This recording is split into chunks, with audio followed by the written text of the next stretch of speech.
here in Pullman, Oregon and Washington State, and it's coming up next.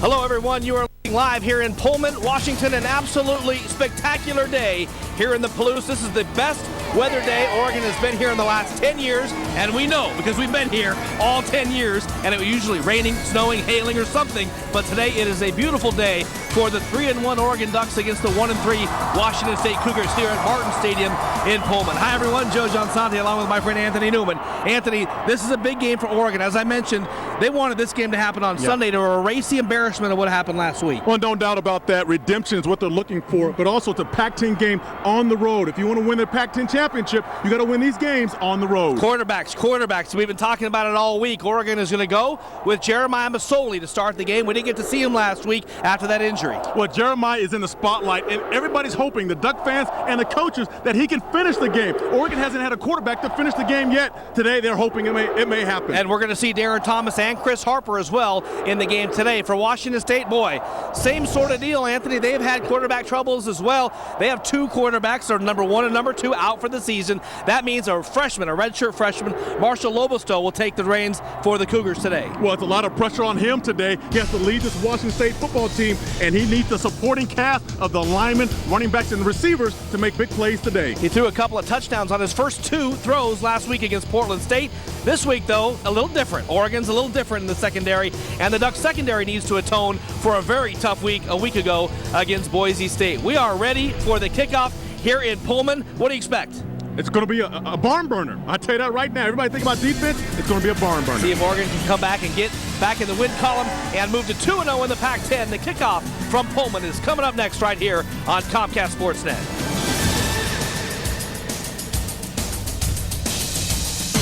You know, it's not all fun and games when you're a mascot. Every year I find myself where the season always ends meets the bills never stop. You know that place where you realize even a squirrel can't live off peanuts? Well, maybe you don't, but believe me, I'm there. Here's a way to score on savings. Nice. Switch your car insurance to State Farm. You'll save big, plus get a payment plan that fits your budget. Call, click, or visit and start saving today. Like a good neighbor, State Farm is there. You know I wear this everywhere. Hey, Chad's phone. Chad doesn't have AT&T, which means no bars here in Spain. So I guess we won't be getting your call warning us about the local beaches. Awesome. Hey, now some are more naked than others. Why is everybody naked? For the best coverage, switch to AT&T. More bars in more places. Now get our exclusive Sony Ericsson W350 for only $29.99. About 25 years ago, Oregon Governor Atiyeh dedicated this American flag at Guarantee RVs with this plaque. This flag is dedicated to the great people of Oregon in recognition of one of our great freedoms, the freedom of mobility. Unlike other countries, here in America, you can take your motorhome or trailer any place you want. You can be sure that we'll be here before and after the sale, too, with over 40 years in business. That's only at Guarantee RV in Junction City and Coburg. Thermoflow is more than a logo. It's an electrical service company, a fireplace design center. In heating and cooling, Thermoflow is who you call for some of the industry's most trusted names. Names like Rude, warm and toasty in winter, cool and comfortable in summer. No wonder customers say, we choose Rude. Thermoflow on the web at gowiththeflow.com. Go with the flow, call Thermoflow. Today's game is brought to you by State Farm. Like a good neighbor, State Farm is there. Your Northwest-grown, employee-owned Bi-Mart, just right for the Northwest. AT&T, your world delivered. And by Pepsi. Every step gets you closer. Log on to PepsiStuff.com. The Oregon band making the trip all the way across the state and into eastern Washington. They're here today, and we are just about ready for kickoff here at Martin Stadium. Just a perfect day, Anthony. This is about as good a day as you're ever going to get over here. It's about 72 degrees and no wind to speak of. And the snow is about a month away, I guess. Well, I've never sweated in Pullman, and I'm sweating now. Yeah. Well, we've been running around, as you can see, from that pregame show outside to inside of the roof, and then now into the booth. So we've been hustling and getting ready for this football game. A lot of excitement here in Pullman. I think the Cougars feel like this is kind of their chance to redeem themselves for a very slow start. Oregon, of course, as I said, they want to get on the field right away after what happened last week. Mike Bellotti especially, he said he was embarrassed with the loss to Boise State.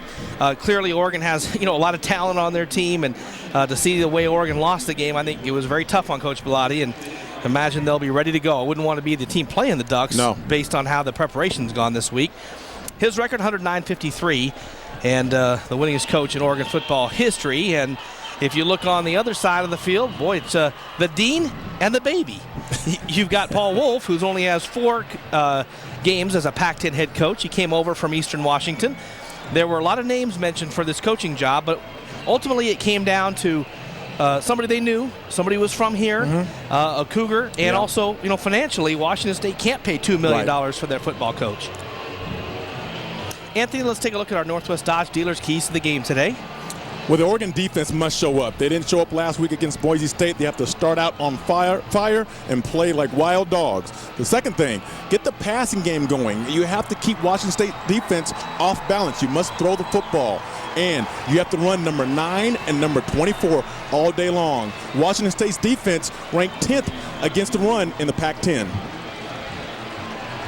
Keys to the game brought to you by your friendly Northwest Dodge dealers. And the Cougars will have the ball first here as Oregon will kick it off. Deep for the Cougars. Christopher Ivory back for the Cougars. Along with his cohort, Chance Staden. They will return it. Matt Evenson will kick it off for the Ducks as we are just about to get underway here. Pac-10 football right here on the Oregon Sports Network. Welcome to all of you around the state of Oregon and around the world watching here from Pullman. We are underway as Matt Evenson sends it up high, and this one's going to go a couple yards deep into the end zone, and they're bringing it out. Fake reverse, looking for a little room, and there is some room, and the tackle's made at the 26-yard line. The Cougars will start there. Looked worse than it really turned out to be if you were a Duck. A little trickery trying to start this offense, get them good field position. They'll start at the 27. I would think that the Cougars let everything hang out today. Yeah, why not? You have nothing to lose.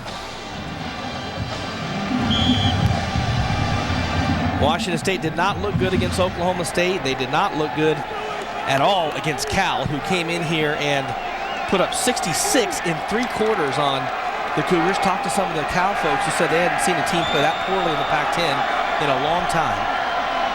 But last week coming off a victory, and let's see if they'll get it going with a freshman quarterback, Marshall Lobestall, making his first start. They'll hand the ball off to Tardy, who's trying to get outside, and he's dropped for a 4-yard loss by T.J. Ward. T.J. Ward's an aggressive type free safety. Lineups today for the Cougars. Behind center, we talked about Lobestall, and then you have Tardy, Frischneck, to very good tight end. Anderson, Gibson, and Blackledge are the wide receivers. Up front, a lot of youth. We're talking about 3 sophomores, and they have to mix in a walk-on freshman as well. So 2 walk-ons playing considerable time here at the offensive line for Washington State. Second down and 13. Lobestall's going to hand the ball off, and a little counter play, and it comes back maybe to the original line of scrimmage and beyond for maybe a pickup of 1. It'll be 3rd down and 9. Defensively for Oregon today, Will Tukwafu and Nick Reed on that defensive line, who played really well against Boise State last week. Coach Bellotti was really pleased with their play. Then here's where the improvement needs to come this week, as the coaches have talked about. Bird, Ward, and Chung. And then also now having Marvin Johnson back there. You'll see him get in there, though, along with L.Blount, who is back this week and should get a considerable amount of playing time. Matter of fact, he's in the game right now. 3rd and long. Lobestall breaks it down. He fumbles the football. It's on the ground, and I think Oregon has it.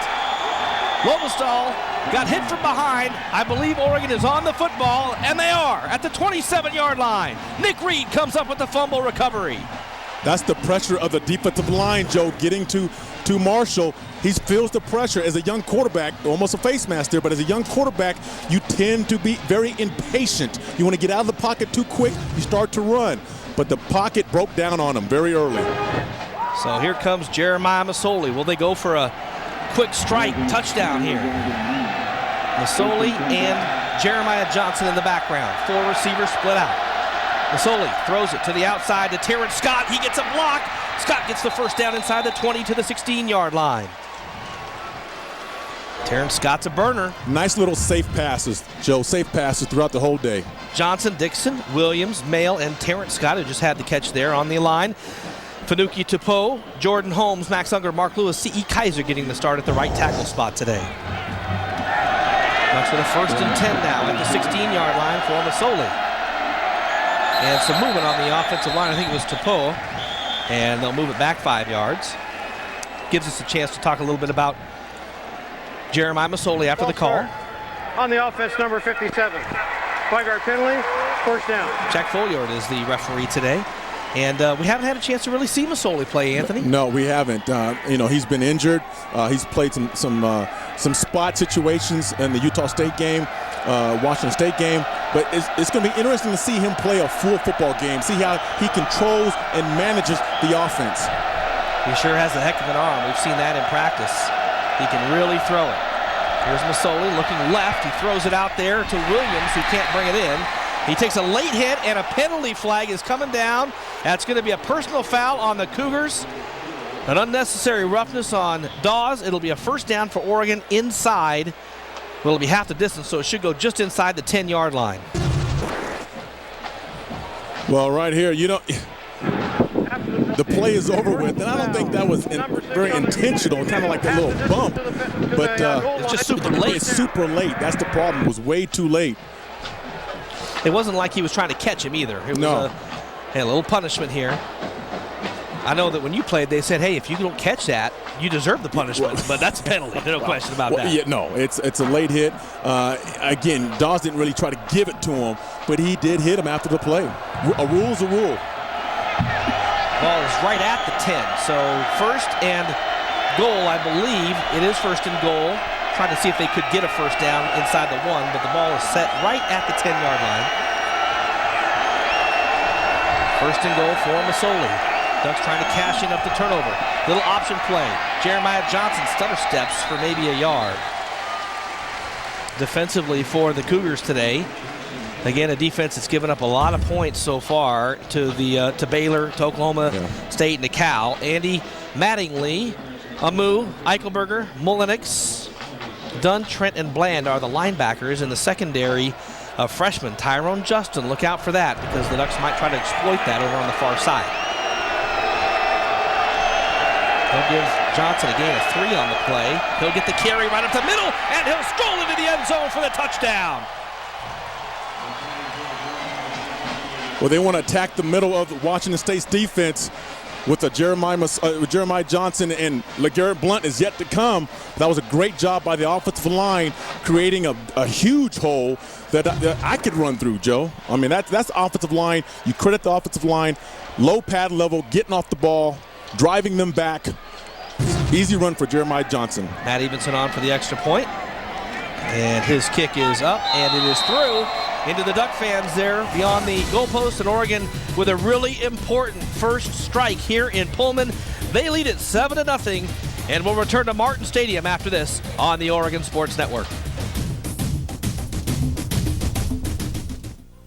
Bud Light is brewed to give you everything you want in a beer.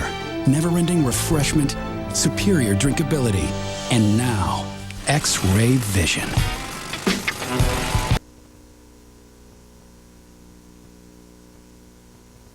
This week, because a quick strike in this game is really important, Anthony. Very important, and the offense was doing the right things, and the offensive line, they gave Jeremiah time to throw the football, there were short passes, as well as create holes for the running backs. Carl's Jr. $6 burger scoring drive, 4 plays, 28 yards, 50 seconds. You can't even eat a $6 burger in 50 seconds, right? Well, I might. No, I might. Matt Evenson will kick it off for the second time today. This one's going to come to the near side. And it's going to be taken right there by Ivory as he tries to cut across the field. He fumbles the football, and Oregon is on it. A disastrous start for the Cougars. Oregon has the ball at the 22-yard line after Ivory coughed the ball up. You couldn't script a worse start for Washington State. Yeah, Washington State, you don't want to start this way against a good Oregon football team. And right here, he stripped with the football. It's a nice job. Can't tell who that is. That might be Casey Matthews coming in, backup linebacker, stripping the ball. As a kick returner, you have to understand, protect the football. Keep it nice and tight when you start getting in traffic. So here are the Ducks again at the 22-yard line. And a flag is down. I think there's some movement on the Oregon offensive line.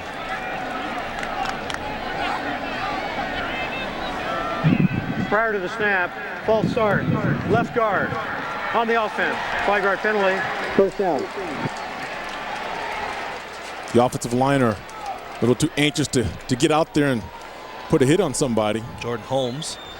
There you see Paul Wolf, the head coach at Washington State. Yeah, had some turnover troubles. Yeah, you can't win -9 like that. And you're starting at -2 today already, beginning of the fourth quarter. Ducks with a 1st and 15. They got to cash in. They're going to hand the ball off to Johnson. He gets away from one guy, puts his head down, and he'll go out of bounds at the 24 after a pickup of 3 yards on the play. 2nd and long coming up. Greg Trent, number 52, for the Washington State Cougars is their middle linebacker. You need to keep an eye on him. He's a very good football player. He's all over the place. He's an athletic type football player that can run sideline to sideline. He is their main glue that keeps that defense together.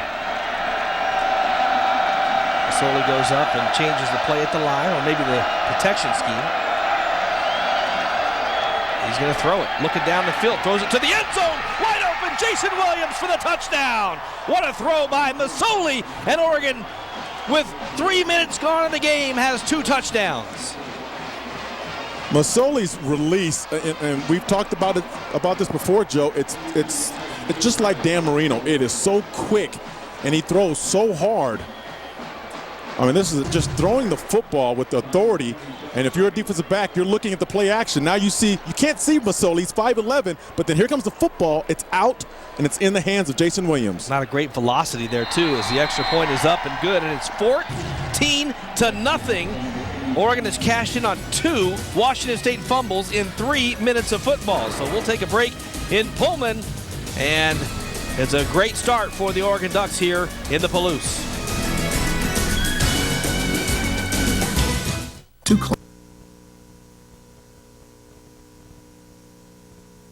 So we talked about the fans getting excited and the 2 quick touchdowns. 14-0, and Jeremiah Masoli with a touchdown pass. Well, we talked about Oregon starting fast, and this is a fast start. You know 14 points in the first quarter, and early in the first quarter is getting it done. 2 plays, 22 yards, 27 seconds on the R.Alston Jr. $6 burger scoring drive. I think we need to nominate a fan to eat a $6 burger every time the Ducks have a scoring drive in the course of one game. Ooh. You would come up with somebody to do that? I may know a few people. I'm not going to name them over the air. If I know a dude, I know a couple. Evenson's kick goes to a line drive to the far side and out of bounds. So that's a mistake for the Ducks, as now the Cougars will start at the 40-yard line. It'll give them their best possession or field position of the game so far.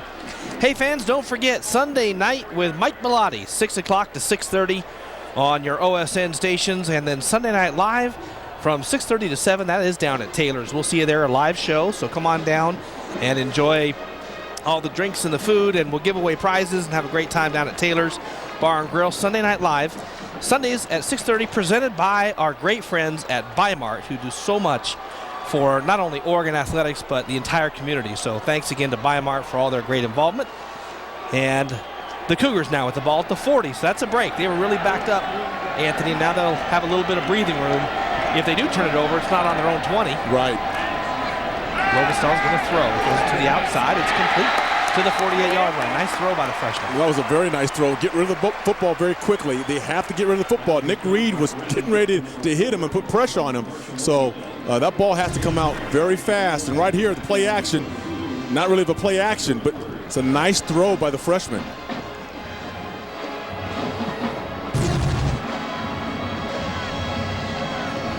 Cougars trying to dig out of an early hole here. Have the ball at midfield after the out-of-bounds kickoff. Tardy looking for some room, and there's just nothing there. They bury him under after a loss of about 3 on the play. 3rd and 4 coming up. Looked like that was a bunch of linebackers and DBs and the leader of that crew was Patrick Chung, the next NFL star. I tell you, this young man can do it all. As a safety, can play corner, kick returner, punt returner. He's got a bright future ahead of him. Duck defensive line's playing really well, Anthony. They played well in, that Boise State game. It's too bad that went in the loss column because they played a great game. A little pressure starts to come. Thrown and a first down for the Cougars into Oregon territory at the 47-yard line. Catch is made by Brandon Gibson. And the Cougars move the chains for the first time today. Well, there's nice protection again by the offensive line. Having the young freshman sit in the pocket. If he has time to throw the football, it's like the 7-on-7 drills where there's no pass rush. It's just DBs and linebackers against receivers. That's what the quarterback feels like. It's a different story when you have somebody in your face trying to throw the football. 1st and 10. Looking to throw it down the field. Now he's going to try to scramble out of it. And he's going to get run down and tackled for about a yard loss. Well, they may mark it at the line of scrimmage. W.Thurmond comes up to make the play. Well, it looked like they're trying to run a screen. Oregon did a great job of defending the screen. Marshall tries to come back the other way. There's nothing there. Ducks missed Walter last week, didn't they? Yeah, they did. Walter is a huge, he's right there. You see he's stretching his groin. That's what he hurt last week. And so it was a huge absence when he's not in the football game. 2nd down and a long 10. Out of the shotgun. They'll throw a little inside screen, and nothing is there at all. They'll lose 3 more yards back to the 49. And with number 15, we'll call his number all day long, Patrick Chung. He flew through the blockers to make this play, and that's what you like about DBs, when they attack a play. They don't sit and wait for the running backs and the receivers to come to them. They go and make the play, and you'll see coming out to the right of your screen, just flying through there, the strength of Patrick Chung, grabbing him with one hand, bringing him down. 3rd and long here for the Cougars. You almost feel like they need to get something out of this, even though they have the field position. And here come the blitz. They break it down, and they're going to sack him back at the 43-yard line. Patrick Chung in there, along with Jerome Boyd, Nick Reed. Well, is this Patrick Chung day today? So now you send a guy like Patrick Chung, kind of a delayed blitz, and he's credited for a sack on that. And that's what you're expecting for the Oregon defense, to put pressure on this young quarterback. Jarris Bird back to receive. Reed Forrest is the punter for the Cougars. His punt is an end-over-end short punt. Bird comes up and then takes a huge hit. And a flag comes down because I think he called a fair catch on it. There's a fight going on in the middle of the field. A couple of guys got after it, and the referees get into it now, into the middle of it. Their bodies everywhere. Sure are. I think there was a fair catch, and then he also led with his head, so I'm not sure which it's going to be.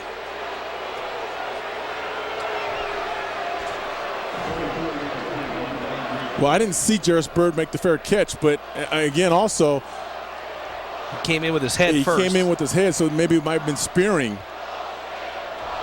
Crowds don't like it with a little French.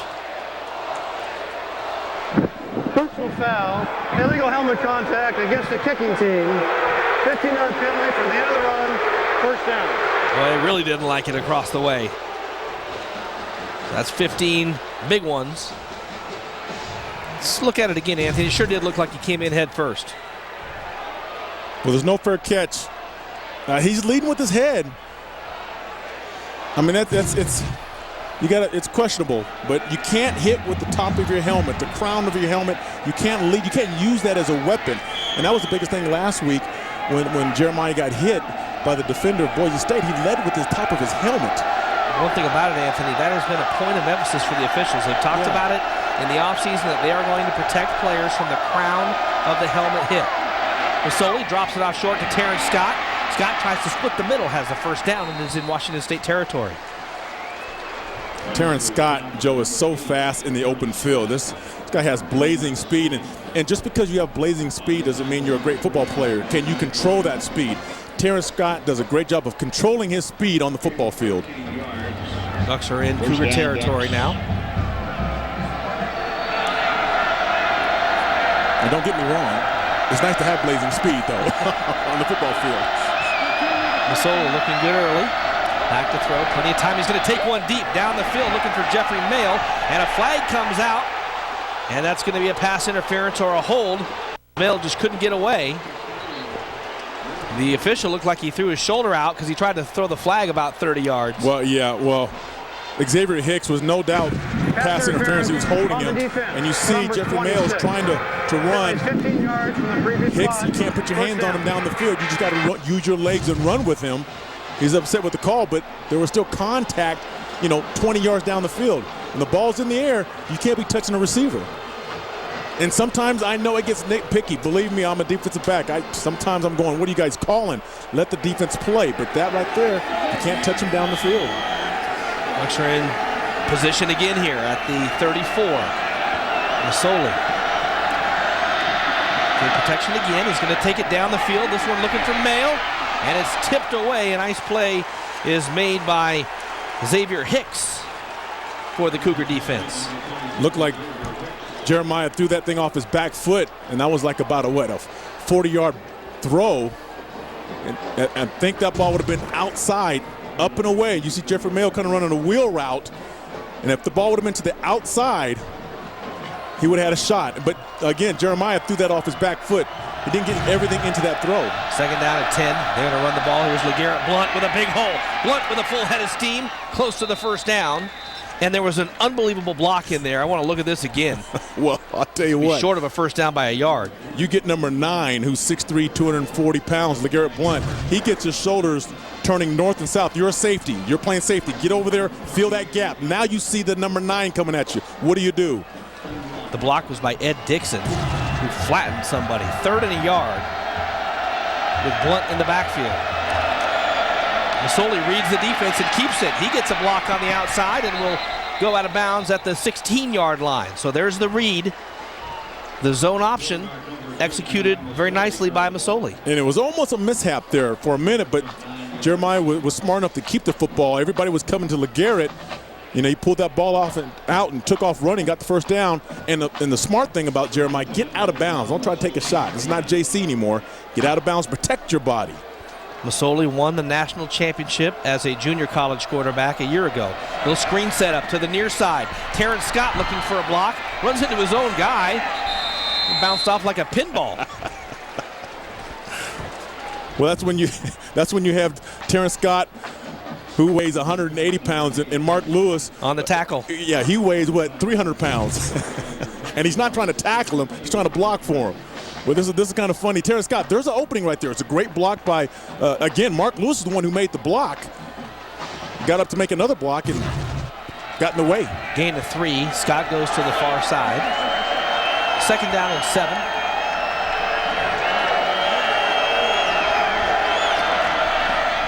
Blount with the ball. Breaks a tackle. LeGarrette Blount into the end zone. Touchdown, Oregon. 3 quick ones for the Ducks. Well, that's jumping all over this football team.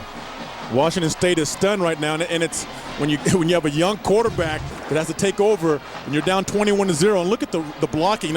Blount did a great job of just kind of bouncing in and out of that hole, then accelerating through the hole. And again, he breaks so many tackles. I mean, there's so much yardage after contact. It's unreal. Matt Evenson on for the extra point. His kick is up, and it is good. And Matt Evenson's going to have to put his foot in the ball again, and Oregon out in front 21-0. How did Oregon feel about that loss to Boise State? Well, 8 minutes in, you've got your answer. Ducks lead at 21-0.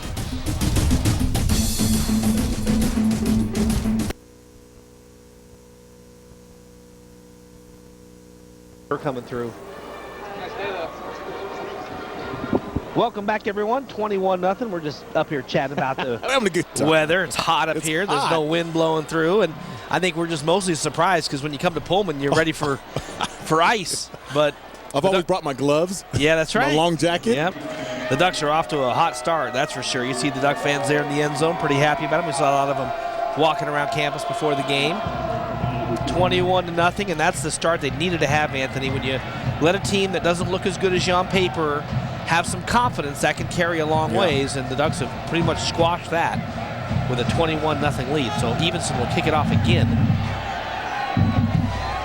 This one's going to come down and be taken by Staten, and he's going to take a knee and take it at the 20-yard line. And the Cougars really don't have anywhere else to go from a quarterback standpoint, and where they are so far really is not a function of him. He's completed a couple nice balls. He's done a great job. I mean, he's sitting in the pocket. The offensive line a few times gave him time to throw the football. Matter of fact, on the completions that he had time to throw the ball. It's when that pocket collapses, that's when he's in trouble. Cougars are very young on the offensive line. Again, 2 walk-ons, and then you've got a quarterback who's a redshirt freshman. Looks to be a tough year for the Cougars coming up. They're going to try to go with the double tight. Right. Set, maybe try to settle the game down, Anthony, and run the ball a little bit. We'll see. They're going to throw on first down. Lobostel almost fumbled the ball as he got pressure, and he puts his head down for a loss of a yard. Well, that ball almost came out. Well, I didn't see it. My eyes went to the receiver because I thought he threw the football. There's a little freshman issue there because you start to feel the pressure. Guys starting to get close to you and maybe panic a little bit. And watch his footwork, watch his feet. He starts to get happy feet. He starts to move around in the pocket a little bit, not just stand there. So when he feels that pocket collapse as a young freshman, it's automatic that you're going to get a little nervous.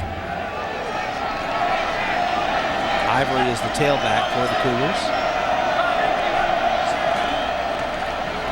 They run it to the far side and another yard loss. So there hadn't been anything that has made me think that the Cougars are going to be able to run the ball for anything today so far. Well, right there, they try to fake some misdirection and just hand the ball inside. You know, the defensive line for Oregon, the inside guys, Sonny Harris and Cole Linehan, the tackles have done a great job all year of playing the run from the inside out. When these two big guys are holding their own in the middle. Good crowd here today. Homecoming weekend. Ducks trying to make the homecoming dance not the festive atmosphere. Maybe they get the black balloons out for it. Good pressure from the backside, thrown and completed on the far side for about a 8-yard pickup. It'll be short of the first down, and the Cougars will have to punt the ball. Nice catch by Carstetter. They still have homecoming dance in college? I think so. I don't know. If they, do it if they clear out the cafeteria. It's been a long clear out the cafeteria. you know, in high school they clear the cafeteria for the dance. They got a bunch of big buildings here that's bigger than the cafeteria. High punt, fair catch called for by Bird. He takes it at the 36. And a flag comes down. You're going to get the Ducks for a hold on the outside as the flyer was coming down. Quick strike here for the Ducks, Anthony. 3 quick touchdowns. First it was Jeremiah Johnson, and then a great throw to Jason Williams, who made a nice catch, and then LeGarrette Blount. Excuse me, Joe. The speed of Jason Williams getting down, splitting the seam, and then, like you said, LeGarrette Blount scoring the touchdown. Nice job. First 3 drives, touchdowns all. Haven't run a whole lot of plays yet. 12 plays. That's pretty efficient. 12 plays and 21 points. You know, I'm looking to see in this game for them to get Jason Williams really on track. I want to see a lot of footballs. People want to see a lot of footballs thrown his way. You know, his speed is just outstanding on the football field. His size, just got to keep feeding the football to him so he can get comfortable catching the ball because he is such a weapon. So they move it back to the 27-yard line after the penalty. 1st and 10 for Oregon from there. So we're going to throw it. Rolls, throws, and the catch is made. Out the 34-yard line by Ed Dixon. Pick up about 7 on the play. It's a flag on the backside, Joe. Yeah, flag on the far side. Here they got a lineman for going down the field. We'll see. Well, watching that, it looked like Jeremiah had Jeffrey Mail earlier, open. It took too long to throw the football. Downfield on the offense, number 78. Flag on the penalty from the previous spot. First down. And for a minute, I thought Jeremiah was going to run the football. And maybe the lineman thought he was going to run too as well. Jacob Hucko got down the field. He was the one the penalty was on. So 1st and 15 now. So 2 straight penalties to start this drive. 22-yard line. LeGarrette Blount is the tailback. Johnson's in the game as well. On the option, a lot of room for Masoli. Masoli gets a block and has some room across the 40 to the 45 and out of bounds. Boy, they're just giant holes. You could drive a combine through them. Well, every running back was open. For a minute, I thought LeGarrette Blount, he had a hole if he would have had the football. Jeremiah Masoli, he has the football. He has some time to run. If he would have pitched the ball, Jeremiah Johnson would have had some room. Ball is now the 46. Everybody had to run that play. 1st and 10 at the 46 for Masoli.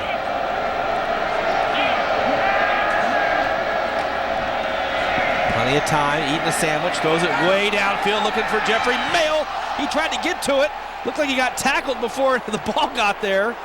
And the Oregon fans not happy about that one. Well, yeah, I don't know if the legs got caught up, incidental contact, but he started to fall. Look at the arm of Jeremiah Masoli throwing the football deep.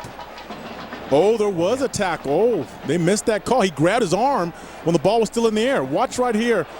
Grab him right there. Oh, yeah. Oh, they missed that. Maybe they felt some sympathy. Now there's another flag on the field, so let's see what that's all about. Mike Blotty's all over the field. He's illegal substitution.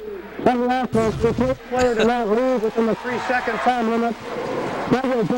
First down. Boy, how many things can go, against you on a play like that, right? Well, he's trying to figure out what happened.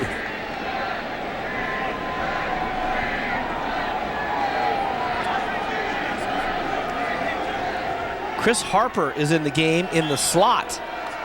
So watch out for some trickery here. You got Harper. Last play we saw Blount and Johnson in the game at the same time. Now Chris Harper is in the game, and the linebacker recognizes, hey, that guy's a quarterback over there. See if they use him as a decoy.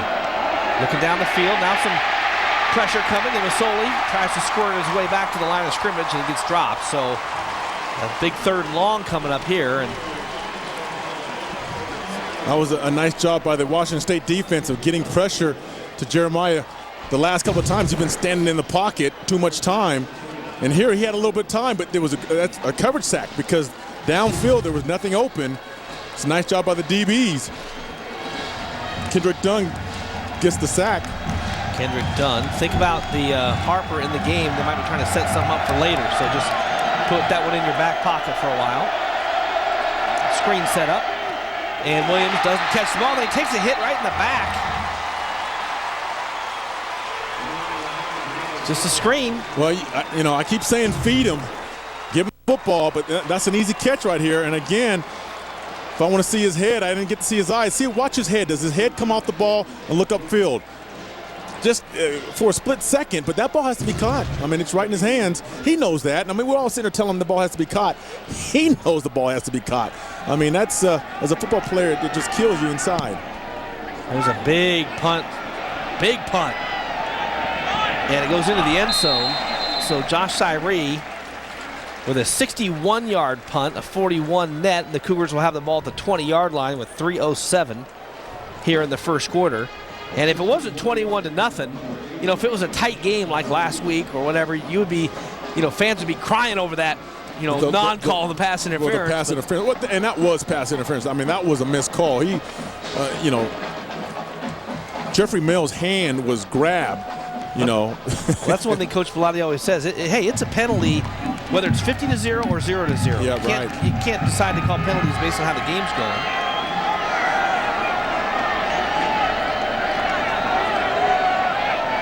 Two tight ends in the game.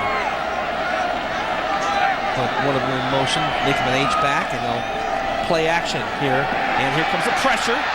Drops it off short, and a hit's made after a couple-yard gain. And boy, every play, Anthony, you almost feel like there's a turnover coming. They just, even to get 3 yards is very difficult for the Cougars right now. Yeah, and they tried the play action. This is what Boise State ran last week, play action. But Will Tuquafu comes around the corner, just misses him. and then you'll see Patrick Chung. Now, you don't see him right there, but he's in coverage, okay?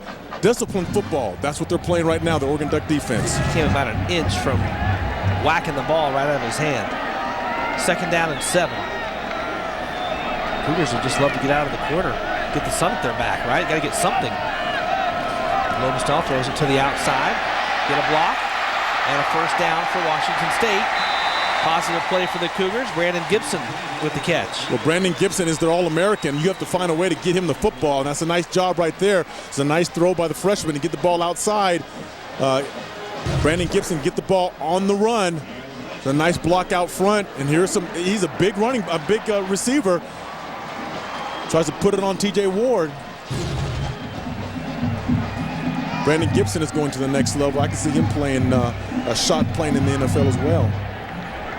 Their 2nd 1st down in the 1st half.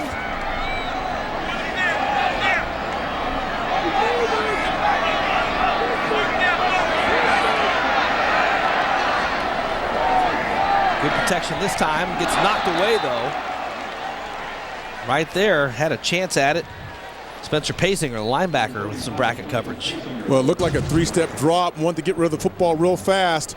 There was nothing there. Again, the pocket's collapsing. Trying to get it's around there, and Spencer Pasinger has been having a field day as a linebacker. First time playing linebacker, or first time starting. 38 tackles on the year. He's all over the place. Very fast, athletic linebacker. 2nd down and 10. They'll go out of the shotgun this time. Ducks bringing some pressure. Throws it to the outside. Man's wide open over there, and a 1st down. Jarris Bird up against Gibson, and Gibson right now is winning the battle. So he has another Cougar 1st down. It's a nice throw by Lobestall. I mean, when the ball is on the far hash, and Gibson is running an out route to the sideline, the young man has a strong arm.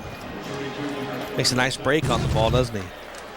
Nice break to the outside, and Cougars with a 1st down at the 45 now, so having a little success on offense.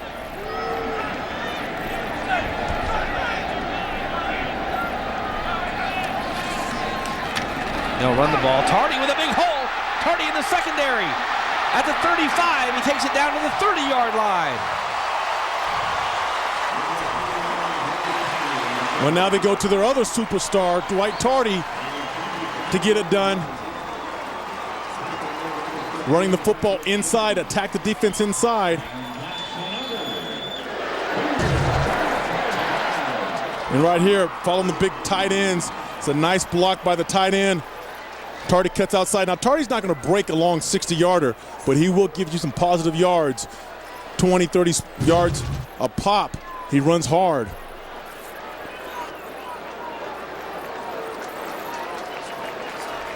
Will Tukwafu look like he's shaking up on the play. Looks like he's going to be okay. It's another defensive end like Nick Reed that's motors going 100 miles an hour.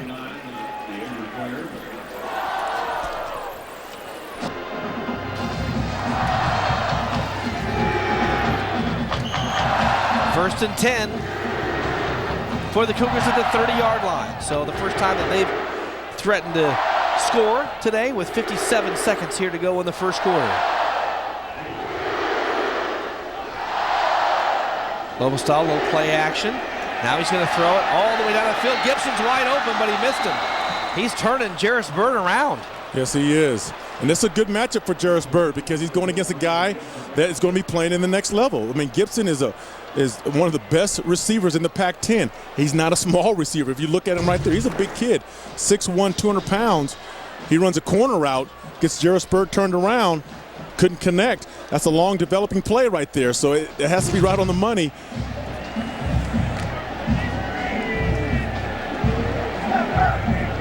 Had him wide open, just lay it up there. So, had some guys open. Second down and 10.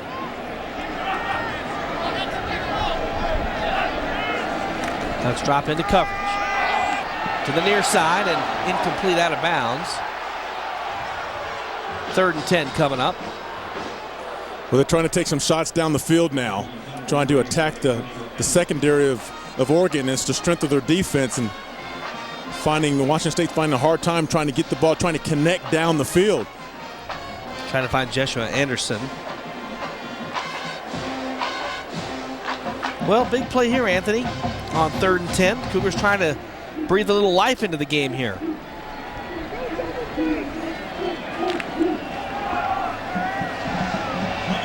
And a flag. They broke the huddle with 12 guys. 1, 2, 3, 4, 5, 6, 7, 8, 9, 10, 11, 12. One left. 12 huddle. 5-yard penalty. Well, 3rd down. That's on coaches. That's on the coaches. There's 12 Cougars on the field right now. 1, 2, 3, 4, 5, 6, 7, 8, 9, 10, 11, 12. They still haven't figured it out. Looked like there's an extra running back in the game. Finally, they figured it out. Both running backs come out. And that's on the coaches. That's the coaches getting the right personnel in the game. He wanted to play. How can you blame him? 3rd down, 10. 3 receivers on the far side. Gibson's been the favorite target. Ducks are just going to rush 3 here. Lobostel drops it short. Completion back to the 30. They'll mark it to the 28, and it'll be 4th down. So the Cougars will try to get on the board with 3 here.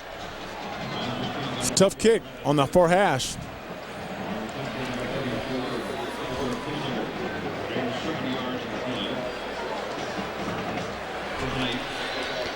Nico Grasu will attempt the field goal. It will be a 45-yard attempt. Has to shoot it off to the right a little bit.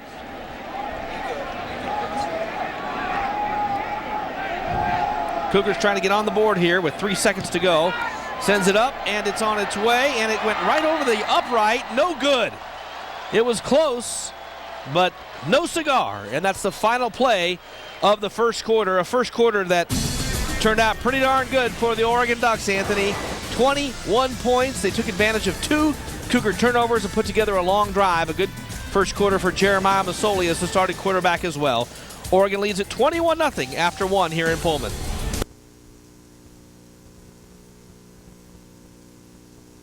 Get Street, you know, mom and dad say goodbye. Remember that as a freshman going off to college? Mom and dad crying, and the kids, as soon as the door, you know, closes, high-fiving. College is here. Well, I was rooming with my my best friend Anthony Taylor and another ex-football player for the Ducks, Marty Cleveland, at the UI, University Inn. Oh, yeah. And that was some fun days as a freshman. These kids are already having midterms out here. I know. Masoli is the quarterback to start the second quarter. 1st and 10 for Oregon with a 21-0 lead here in Pullman. He's going to keep it or give it to Blount. Apologize, and the ball gets out, but he was down. No, he was down. Well down, and then Cougars jumped on it, looking for an opportunity, and it'll be 2nd down and long. It's really the first time the Cougars have stopped anything, if you think about it. I mean, they had the one possession that didn't go anywhere, but that was mostly because of penalties. Well, Coach Bellotti talks about his football team, you know, always putting the pressure on. You know, don't have any series where it's a total lapse, and this is one of the series where you got to keep putting pressure on the Washington State's defense. Masoli to throw, and he throws it behind J.Williams, who is cutting across the middle. Cougars are playing with a lot of guys in the middle, Anthony, with a 3-4 defense. Sometimes almost looks like a 3-5. Yeah, you know, they want to get a 3-man pass rush and see if they can get pressure, but trying to keep everybody in the back end to cover all the receivers that Oregon sends out. One guy that I believe that needs to be in the picture, needs to throw the ball to his side, is Ed Dixon, the tight end, number 83. Masoli throws it, caught by J.Williams, very near the 1st down. We'll see where they mark it.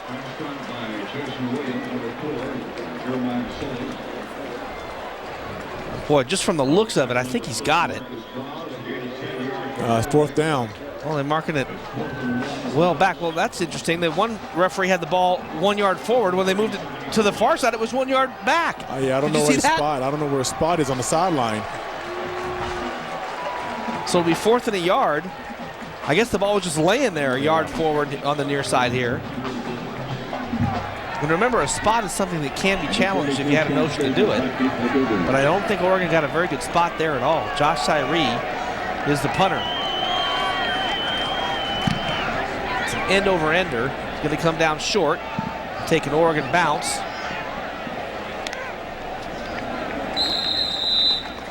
Cougars will have the ball at the 18-yard line.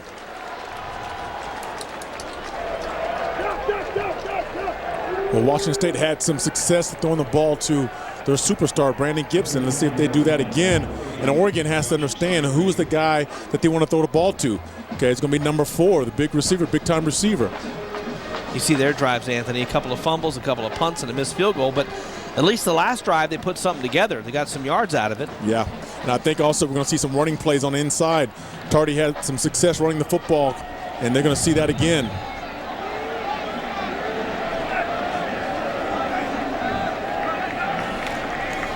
Hand it off to Tardy. He looks for a little bit of room and gets to the 20-yard line, a pickup of 2 on the play. The defensive linemen for Oregon, Joe, they're moving so fast down the line of scrimmage. And I mean, you know, Sonny Harris is a big kid, about 295, and number 91, he can move down the field. And right here, you'll see a bunch of white jerseys going across the screen. There's a bunch of linemen blocking. You see Tardy holding on to his offensive lineman for dear life.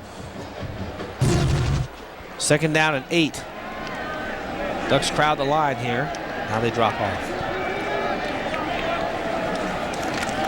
Little delayed blitz coming.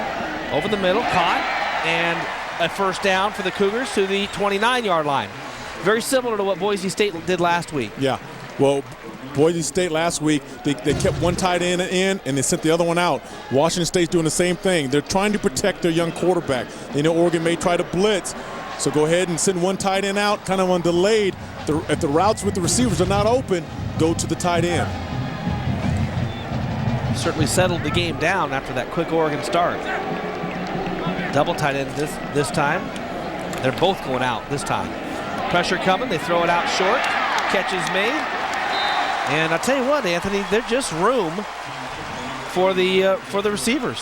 Well, the receivers are doing a good job, and it looks like the DBs for Oregon are not pressuring the receivers. I mean, watch the little stop route. Boom, nice little stop route coming back inside, create some separation. W.Thurmond does a nice job coming back on the play, but W.Thurmond again, they may be testing that growing. He has it wrapped up now. If you see number 6 for Oregon, it's a wrap on his growing. Cougars moving the ball now.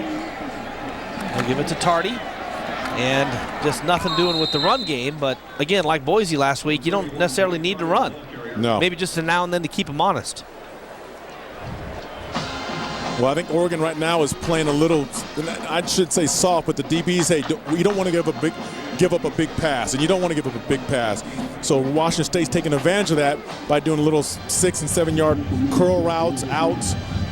But Oregon, again, they're playing smart. They're not giving up the bomb.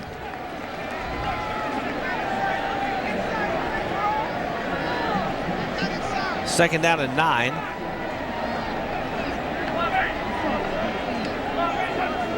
Long snap count. L.Blount to throw. Incomplete over the middle. Be 3rd and long coming up. And again, I think it's another nice play by Spencer Paysinger, who is he's a kid who can play really anywhere on the football field. I mean, he's playing linebacker. I think he can play safety. He can play corner. But right now, his responsibility is the tight end. It's a nice job. Keep the hand off the back. The left hand was off his back, and the right hand was knocking the ball down. So, good play by number 35. Frischnecht thought he was getting frisked and wanted the flag. 3rd and 9.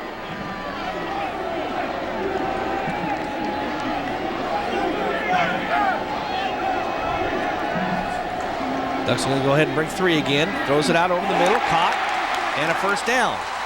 Anthony, do you think the Duck defense playing a little more passive because of the score being 21-0? I mean, early. They may be. I mean, you know, it's a 3-man rush. They're trying to sink a little bit. And this ball was a nice ball. It was thrown right over the linebackers. I mean, right over, I think that was Spencer Paysinger. As a linebacker, you have to get your depth. You start to settle. As soon as you settle as a linebacker, take a couple more steps back. Ben Woodard with the catch. So 8 guys in coverage for Oregon, and the tight end's able to make a pretty big catch. So 1st and 10 at the 40. They'll hand the ball off, and nothing there. 2nd down and 9 coming up. It's one thing that Oregon's trying to say on the defensive side of the ball, if you're going to run inside, there's nothing coming. It's going to be a long day. You keep running in here, and that's why the big guys of, you know, Cole Linehan, Sonny Harris, those guys with the beef, controlling the trenches, controlling the line of scrimmage from tackle to tackle.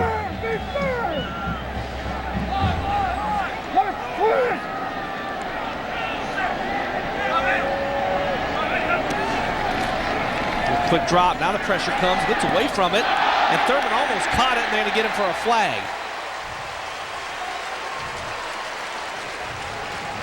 You know, Walter was trying to get around the receiver to make that catch.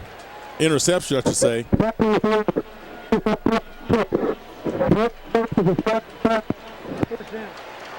So hopefully they can get that microphone worked out there for you at home, but here's another look at it. See, Joshua Anderson is right there, and he did hit him before the ball was there. It's a good call by the official. Anthony, I've noticed watching a lot of NFL games that teams will normally play a straight defense until the other team gets in around 35 or 30. Then they start bringing guys. Yeah, yeah. And that's a little bit what Oregon's done here. They just have sat back defensively. Big hole for Tardy on the backside, and he'll pick up 6 yards on the play. Well, as soon as the opponent, the offense, gets down to a kind of like a 30-yard line area, a little longer than the red zone. Here you see the run right here. Nice hole for the offensive lineman. Tardy, again, he's a north-south type runner, picks up some positive yards. But the defense figures, hey, the ball has to come out right now. The quarterback can't air it out. He has to throw it on the line. Let's get to the quarterback, make him throw the ball very quickly. Lowenthal seems to be settling in as he's had a little more time to throw. They'll run it, Tardy. As he goes out of bounds, he might have lost a little bit.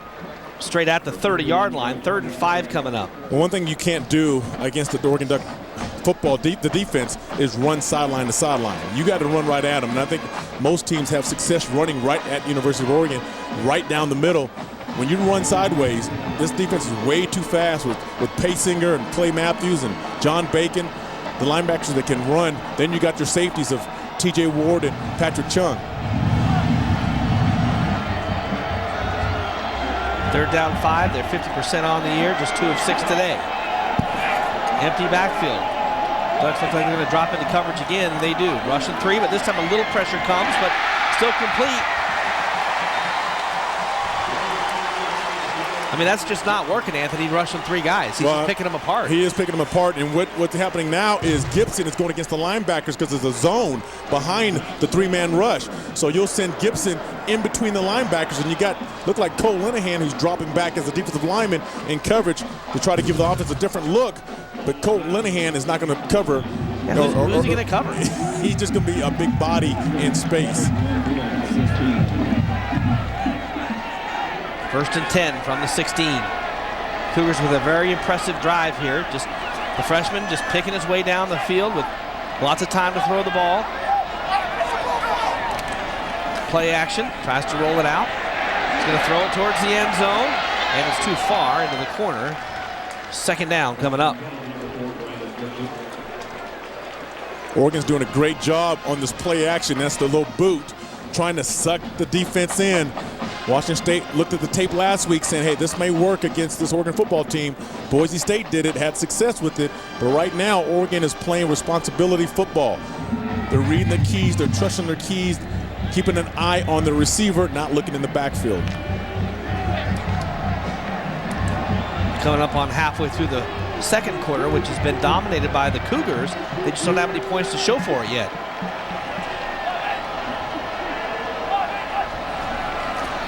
Now some pressure's going to come. They throw the screen to the outside. Thurmond is out there.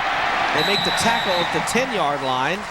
Make it down to the 9. 3rd and 3 coming up for Washington State. Well, it looked like that time they tried to send a couple extra linebackers, and then they run the screen. So perfect play for the screen. But the defense, again, with the quickness, is rallying to the ball carrier, getting him down before he gets the 1st down. I would think two down territory here, wouldn't you, Anthony? You may have to, but not. You know, you get down here, you got to get points on the board. You don't want to walk away from points. 3rd down 3.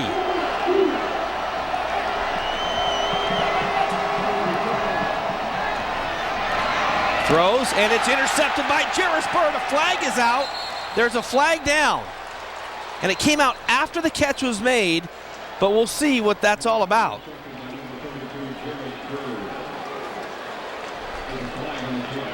Boy, I didn't see any contact there. Well, no. I mean, Juris Bird has a right to go for the football as well as the receiver.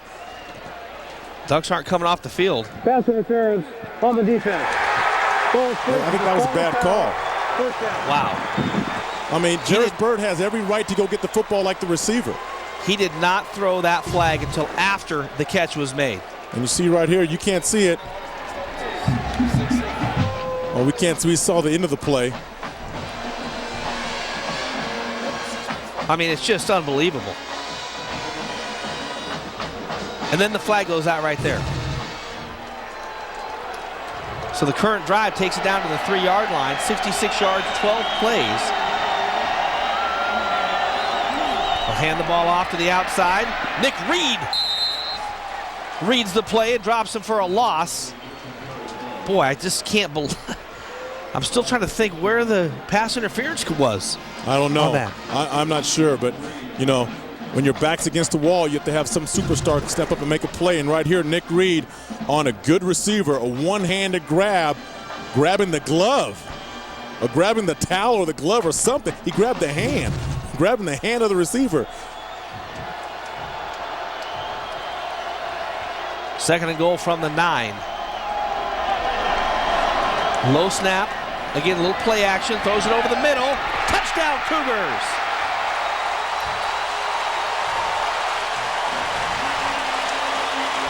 This young quarterback, Marshall Lobostal, is going to be a good quarterback for the future, doing a nice job of standing in the pocket. But again, the offensive line is doing a great job of giving him time to throw the football. Boy, that's the kind of drive that makes you go outside on the patio to get a breath if you're watching at home. They just moved it right down the field, got a good call for them, and then cashed it in with a touchdown. 14 plays on the drive and a touchdown and an extra point. We got a ball game, Anthony. Based on that drive, we've got a ball game. Lobostal into the end zone for the touchdown. The Cougars cut the lead to 21-7.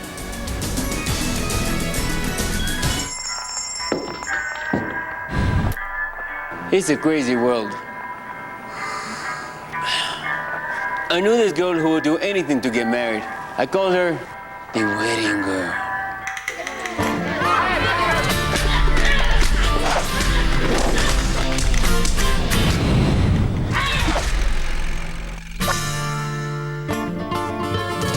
It's a crazy world. Make us hit or miss. There's never been a better time to switch and save with Hyundai. Switch your MPG from 14 to 33 and you'll save up to $200 a month just in gas. Switch and save with the 33 MPG Hyundai Accent and Hyundai Elantra. Switch to the 09 Sonata and save with better gas mileage than Accord and Camry. Switch to America's best warranty and save with 10-year, 100,000-mile protection. Switch right now and save up to $2,500 cash back on Hyundai sedans. Switch and save now at your Pacific Northwest Hyundai dealers. These offers end soon.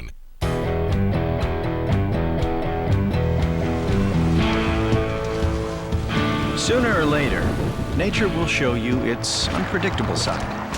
But with features like Vehicle Stability Assist, anti-lock brakes, and available real-time four-wheel drive, the CR-V was made for just such situations. Something new to crave, the CR-V. Get APR financing as low as 1.9% on 2008 Honda CR-Vs for well-qualified customers.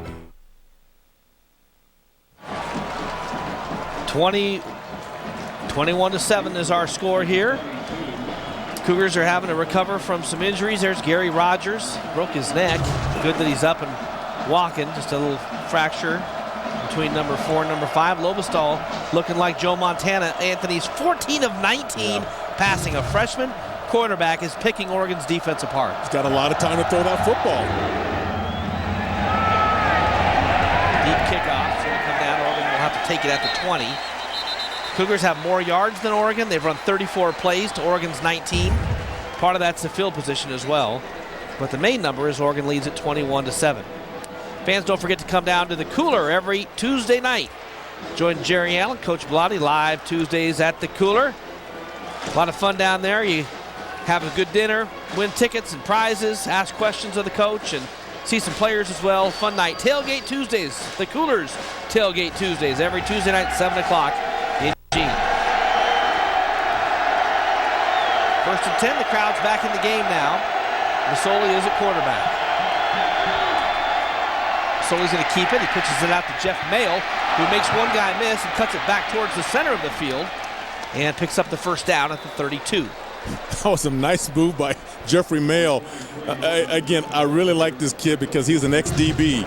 I mean, he's playing defense for Oregon. He has some receiver problems. He jumps over and plays receiver. And nice little move. First, nice one-handed grab. Nice job right there. And then a couple little side steps. Positive yards. Protect the football in the crowd now.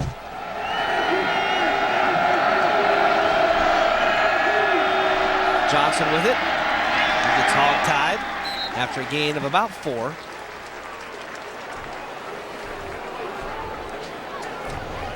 Johnson is the guy that you keep feeding him the football because at any time he can break that long one. I mean, he runs so well in open space, and if you give him some room, he will hurt a defense.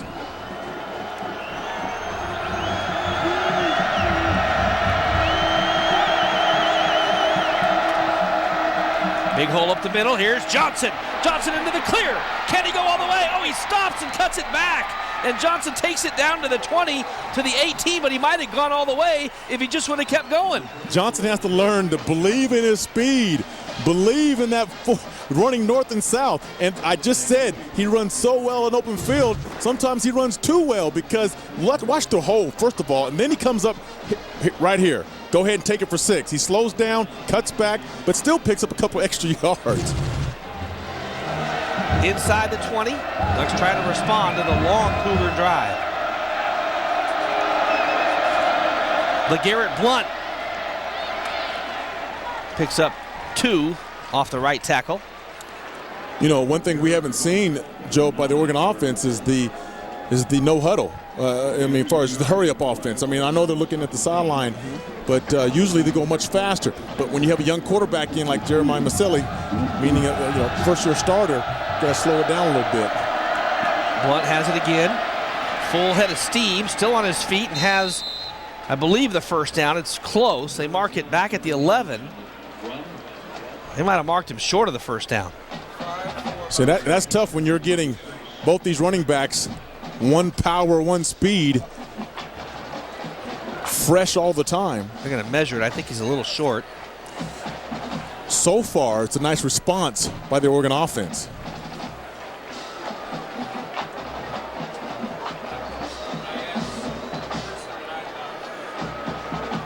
Three inches.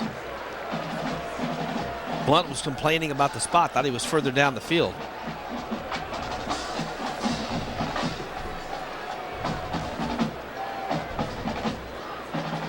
Third and inches, though, coming up.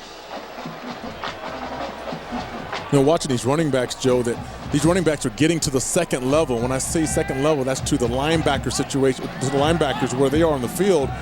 The running backs are getting to the second level so fast that the offensive line for Oregon is doing a great job of sealing the defensive line of Washington State. Defensive line of Washington State, they can't get off the blocks to make a tackle. Masoli could come up to center and sneak it for a yard if he wanted to. They hand the ball into the corner, and Jeremiah Johnson strolls in for the end zone. Well, to be honest, I lost that ball because I thought J.Masoli had that football. Jeremiah just kind of got lost in the crowd there, came out in the end zone. Into the end zone for the touchdown. For the touchdown. For the end zone. I'm like you, Anthony. I was looking for the ball. I was looking, but see, Jeremiah did a great job. He did a little stutter step at the line of scrimmage. I think he lost everybody, and then he shoots out. That's a big response right there, Anthony. And did it with the running game. Extra points up and good. They just ran it at that time. So that's the response they needed when the Cougars felt like they were getting themselves back in it with a long drive. Oregon's offense is definitely on today. 28-7 as they get into the end zone.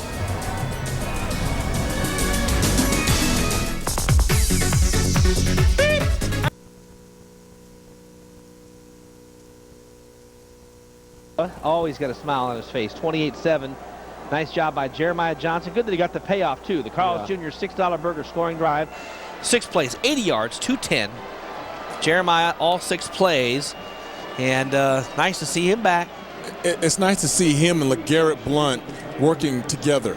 I mean, these guys, they want the football, they want the stardom, but they know they have to share it with the other running back. And when you have that on a football team, that's a close-knit family. You're pulling for each other, pulling for success of the football team, not yourself. Good tag team tandem. I actually think that one of those carries was Blount, wasn't it, Anthony, on that last drive? Yeah. And Johnson gets the touchdown. Very high and a very short kickoff. They come up and take it at the 18-yard line. And that's where the Cougars are going to start at the 23. Staten, I believe, with the return. Actually, it was Ivory on the return, and there's a flag down at the 27 is where the ball was. A lot of flags this game. During the return, holding number 84 on the return team. 10-yard penalty from the end of the run, first down.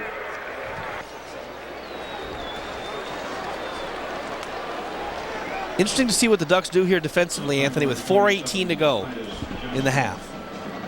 Say that again, Joe. Sorry about that. Yeah, defensively, Oregon, last time out, huge long drive as they kind of sat back. See if they maybe come after him here and try to make something happen with 4:18 to go. Well, I think they're going to take a chance of trying to get to the quarterback. Tardy. They just don't have anything going in the run game, Anthony. In the running game. And if you also blitz and send a couple extra linebackers, you will help stop the running game. The three-man rush on that last series, Joe, it hurt the Oregon defense. It hurt the secondary because there's still too much time to throw the football down the field. 19 yards on 16 carries so far. Second down and 9. Patrick Chung sneaking up to the line on the near side. See if he starts to come after it. There's a tight end right there as well, though. He'll drop out into the flat, little zone coverage, and Lobostal just doesn't deliver it very well, but a linebacker was putting pressure on him that contributed to it. Exactly right. I mean, he wanted to throw that football before his receiver was in his break, before his receiver could come back, and that's what you want from the Oregon defense. Get pressure on the young man. Get him out of the pocket. Make him throw the football faster than he wants to.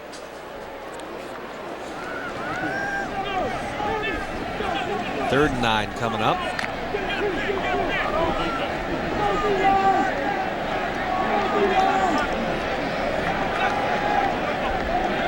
.339 to go in the half.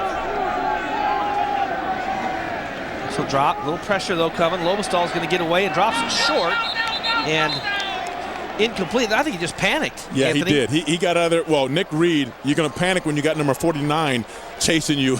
you can hear Nick Reed coming after you. But as well as the quarterback, a young quarterback will panic right here. Get outside, look downfield. But again, Nick Reed is such an athlete. He's so fast that, Marshall tried to get outside a little bit, and Nick was still too fast. Ducks almost get to it. It's a wobbly kick coming to the near side. It hits and takes a big bounce. And dies at the 23-yard line. So a very fortunate punt there. 59 yards on the punt and no return.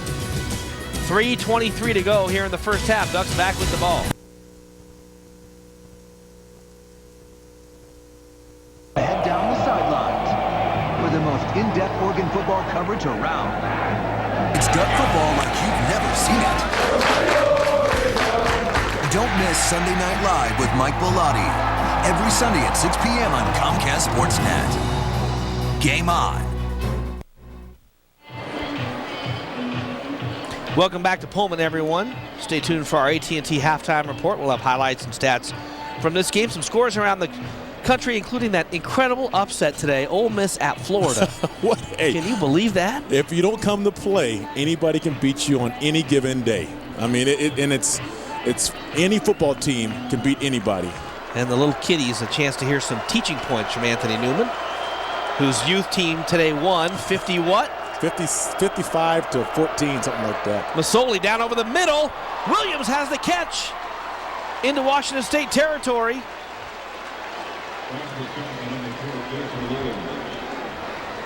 Well, the passing game is there. Jason Williams looked like he's injured a little bit, but the passing game is there, Joe. When you can throw the football and run the football as well, then you have a very dangerous team. 16 catches on the year. Has a chance to become Oregon's all-time leading receiver in yards and catches.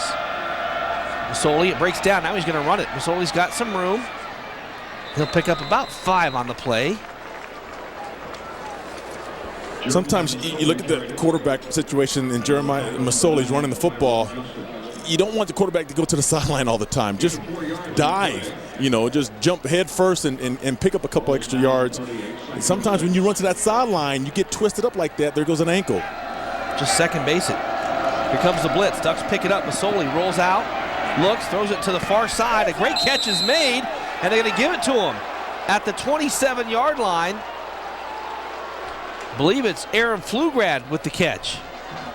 Pflugrad's been quiet all year, but he's a gamer. He's a small receiver, runs great routes, will catch every football.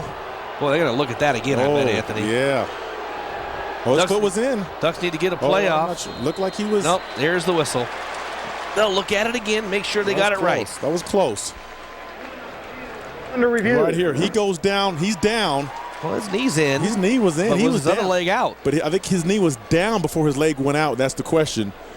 Did he have the football? Was his knee down when he caught the football? He's down right there. As soon as his knee hits, the ball's in his hands. He's down. Doesn't matter if he slides out of bounds.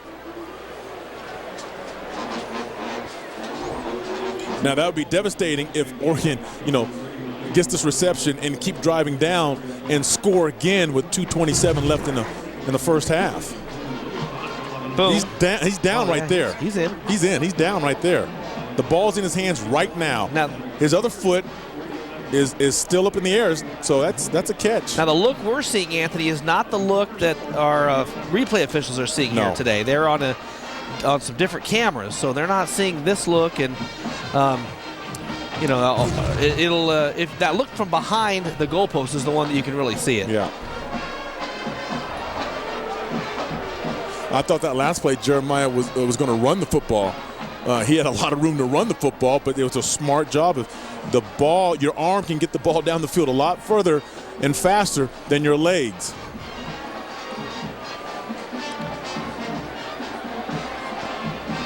So the play is going to stand.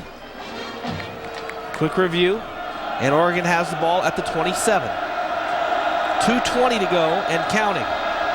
Masoli with a 3-man rush. A lot of time, throws a long one. Jeffrey Mayle almost brought it in. And almost a great catch. Nice little soft touch on the football. Again, J.Masoli had room to run the football, but he's being smart. Look at the time that he has to throw the football. A lot of time, just outside the reach of Jeffrey Mayle. Could make an outstanding play. Almost made a great catch. Good coverage by LeGarrette Blount. Yeah.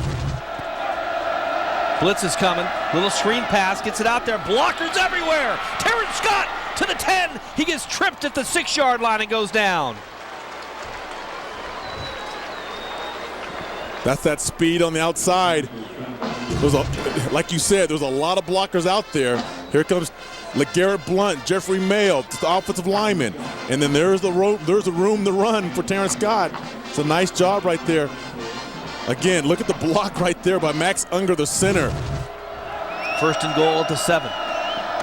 LeGarrette Blount into the line and to the 4 with 1:45 to go and 2 timeouts. Yeah, well, Washington, they need to make a stand right here. They got to keep him out of the end zone, hold him to a field goal, because you don't want to go down, 35-7 at halftime.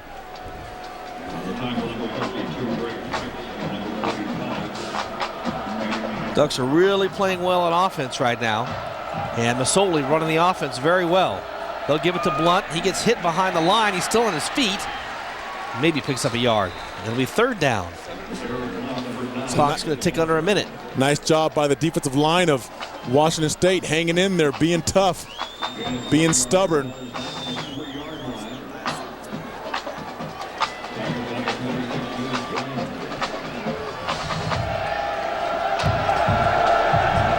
Third down and 4. Now a whistle. Calling timeout, Washington State side. Cougars use a timeout.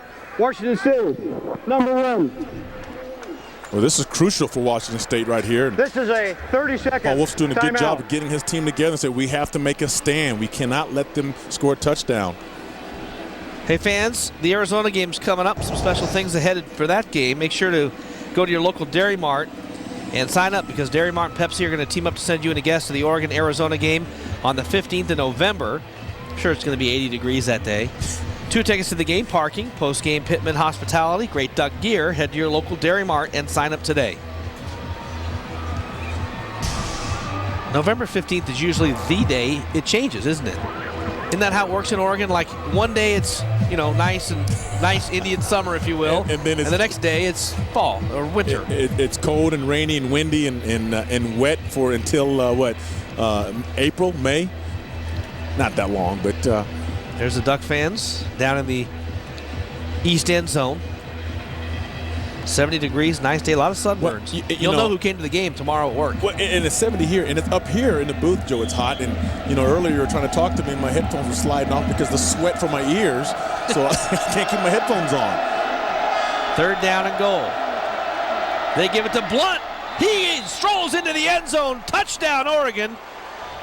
Masoli almost brought him down, but he kept his balance and scored, and that is a big blow after the Cougars had gained a little momentum. Ducks come back with 2 quick touchdowns, and with an extra point, it could be 35-7 here at halftime.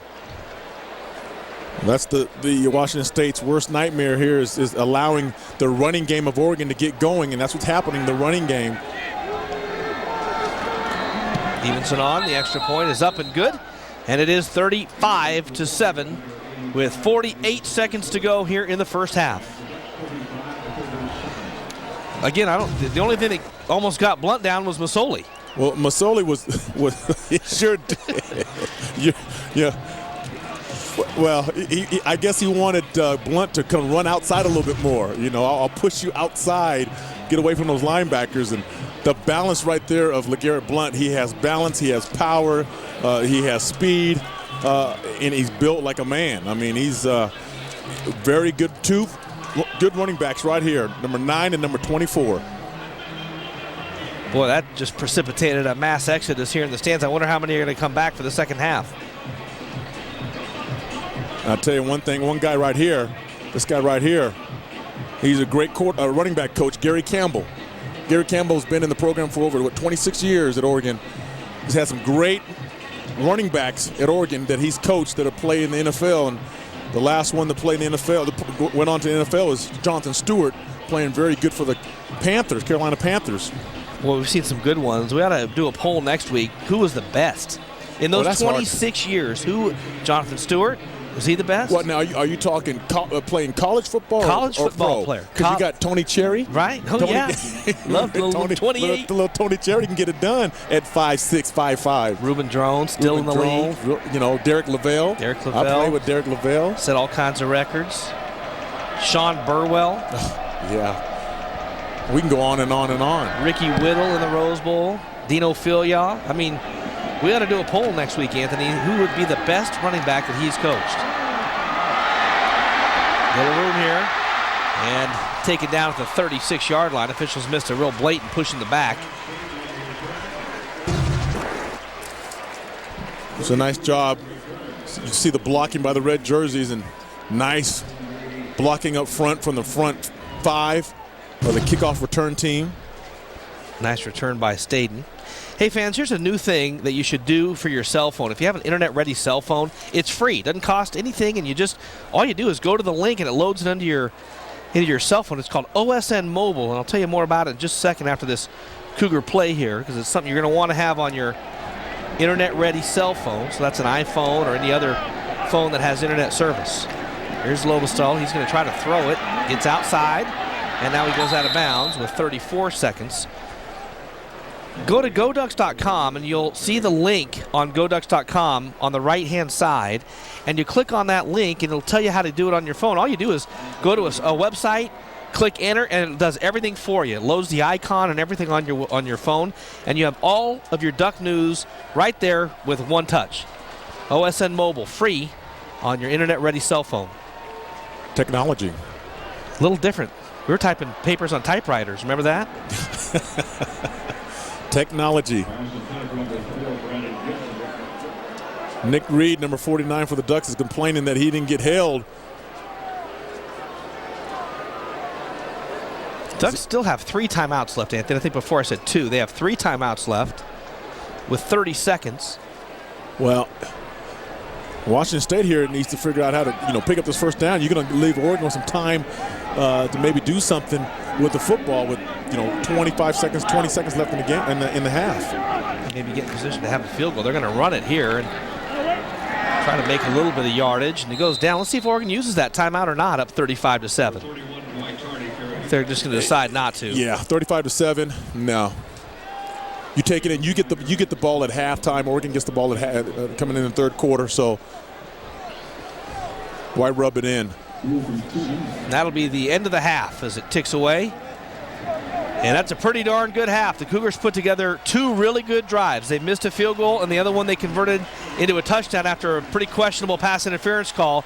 Other than that, it's been all Ducks here today as they strike early and suck the confidence right out of the Cougar football team. And coming up on the AT&T Halftime Report, highlights, stats, scores from around the country.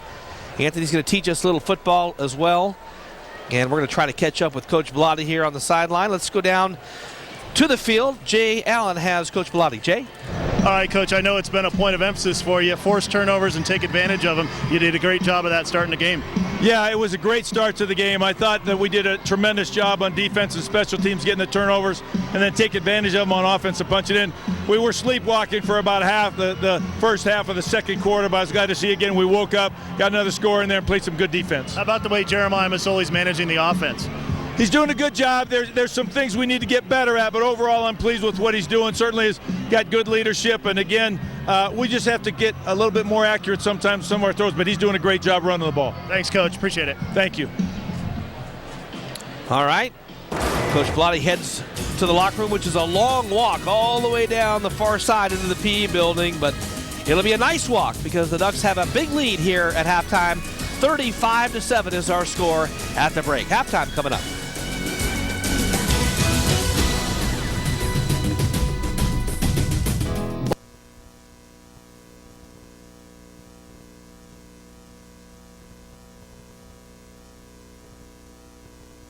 I think that the one question you have to wonder about as you look at that, will the Pac-10 have 7 bowl teams? They have 7 bowl tie-ins. Yeah. Will there be 7 teams with winning records, or at least 6-6 to get into the bowl games? Because right now that looks like it might be pretty tough. We'll have to wait and see. It's very early. Oregon trying to get their second Pac-10 win of the young season. Watch this. We're going to split like this. High definition look here in Pullman of Martin Stadium and the campus of Washington State University. We wanted to let you see what we're seeing from up here on the roof. Halftime here in Pullman. Sunday Night Live with Mike Bellotti. A spin headed to the end zone. Get inside the locker room and head down the sidelines for the most in-depth Oregon football coverage around. It's Duck football like you've never seen it. Don't miss Sunday Night Live with Mike Bellotti every Sunday at 6 p.m. on Comcast Sportsnet. Game on.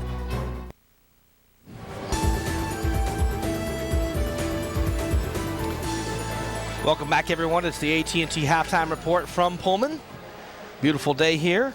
Well, they're sure building a lot of buildings here, that's for sure. 35-7, Oregon with the lead over Washington State here at halftime. And I know a lot of fans' minds already looking ahead to a big game against USC next week down at the Coliseum in Los Angeles. And as mad as Oregon was coming out today, you can imagine where the Trojans are going to be after losing that game to Oregon State. So that's one of those things, Anthony. Teams seem to come back after a big loss, and Oregon certainly has done that. Here's a look at some of those big losses we've seen over the years. Back in '95, they came back after a loss. That Stanford game actually cost Oregon a repeat appearance in the Rose Bowl. Yeah.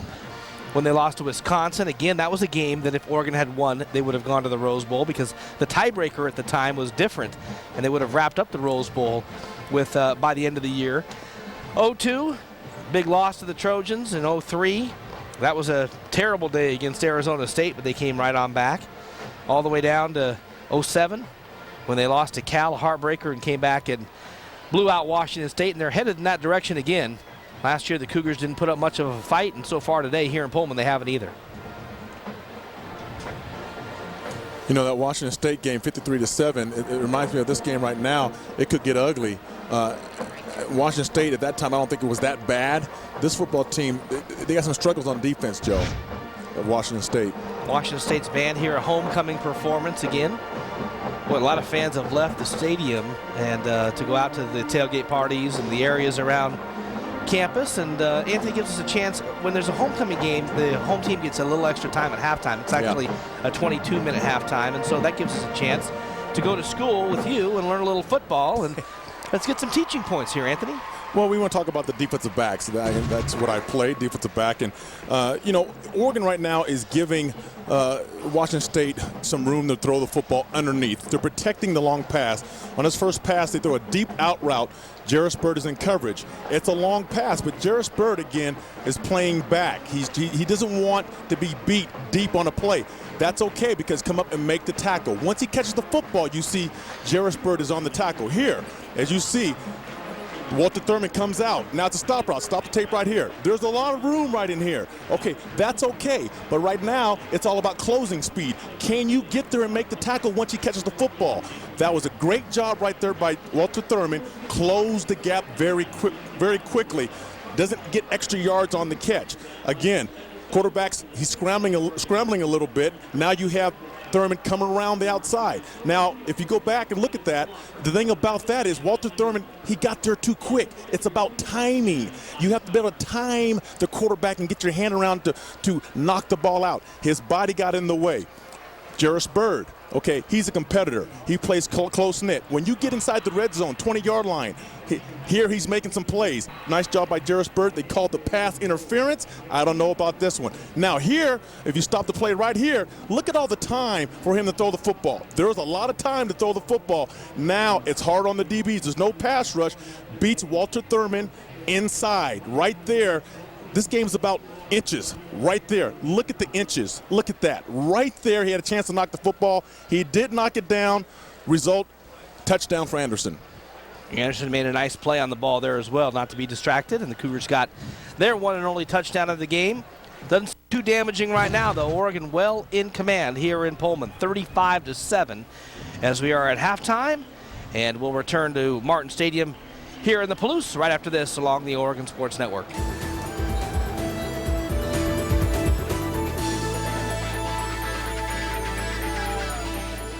It is obviously like one of the best burgers I've had. This thing is massive. So, what'd you think of the burgers? They're amazing. Would you like to meet the chef? Sure. Come on in, this is our chef. Hey, how you doing? I understand you enjoyed the burger? I did. I liked it a lot. There's nobody cooking. There's cooking going on. We got an order up, let's go. That's a Carl's Jr. burger you just had. The restaurant-style guacamole bacon $6 burger, only at Carl's Jr. If you think all denture offices are the same, here's something to chew on.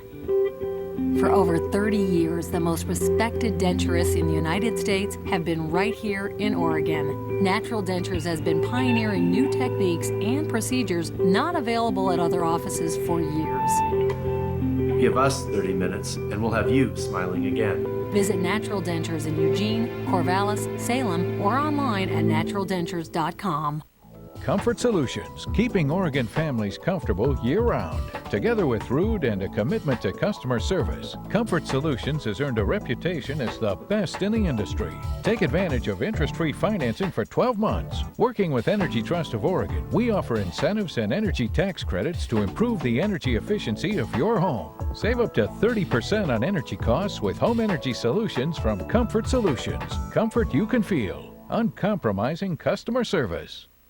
There's never been a better time to switch and save with Hyundai. Switch your MPG from 14 to 33 and you'll save up to $200 a month just in gas. Switch and save with the 33 MPG Hyundai Accent and Hyundai Elantra. Switch to the 09 Sonata and save with better gas mileage than Accord and Camry. Switch to America's best warranty and save with 10-year, 100,000-mile protection. Switch right now and save up to $2,500 cash back on Hyundai sedans. Switch and save now at your Pacific Northwest Hyundai dealers. These offers end soon.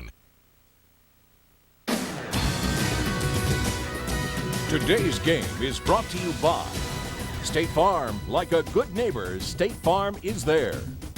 Your Northwest grown, employee-owned Bi-Mart. just right for the Northwest. AT&T, your world delivered. And by Pepsi. Every step gets you closer. Log on to PepsiStuff.com. Well, all the wheat has been cut already, and the fields are starting to get plowed as they prepare for a winter layer of ice and snow. Right now, Anthony, join me around the fireplace for the story of all time. Anyway, the Ducks here, their fans loving it right now, 35-7. And let's take a look at our halftime stats, brought to you by Bud Light. And Oregon running the football. Cougars not able to do anything at all. Nobody has run the ball against Oregon this year except for Purdue at times. Yeah. But the turnovers is a huge thing for Washington State. They have to protect the football with this young football team. They're not doing that. Oregon's doing a nice job of protecting the football with J.Masoli at the quarterback spot, not throwing any bad passes. Halftime stats are brought to you by Bud Light. Bud Light keeps it coming. Ducks with no turnovers, too. That's the big one, Anthony. A big goose egg there is what you want. So as we wait for the start of the second half here. Been a good week around the campus of the University of Oregon this week, Anthony. The weather was cooled off a little bit, a little rain, but the basketball teams are practicing, both men and women. They're getting after it. The golf team's had some tournaments as well. There's Patrick Chung, 9 tackles in the game so far. We'll talk about him tomorrow night for sure. And I was also going to mention the softball team's out on their diamond working out. The baseball team had a scrimmage the other day. I wanted to run out there, and I don't know if you saw the big news this week. The baseball recruiting class was ranked number 2 in the nation by Collegiate Baseball. Wow. So George Horton and his staff are off to an outstanding start. The new park is under construction. If you haven't been by on MLK by the stadium, take a drive by. You'll see the tractors and everything on their way and starting to build a baseball park. Cougars will kick it off here. Ducks will have the ball here first as Chung is going to take it 1 yard out of the end zone. Chung cuts across. There's a big hole. Chung has one guy to beat, and he cuts it back in. He's still on his feet, still going. Chung at the 40, and it had touchdown written all over it, and he cut it back and still kept going. That's why I say Patrick Chung. Well, now he's limping a little bit. Hope that's not a knee injury or I think now he's starting to jog a little bit, but Patrick Chung is so dangerous when the ball's in his hand. He's a playmaker. He has speed, and that's the thing about he plays safety. He has speed like a DB. It's a nice job, nice blocking downfield. I think he gets his ankle twisted up a little bit. The kicker did his job by making him turn it back. Here's Jeremiah Johnson. He dances in the hole and out of it for a pickup of 9. Maybe 10. If Jeremiah could dance just a little bit less on that thing, dance a little bit and hit that hole. Well, he was already at the second level when he was doing that dancing, but just dance just a little bit less and get north and south a little bit quicker.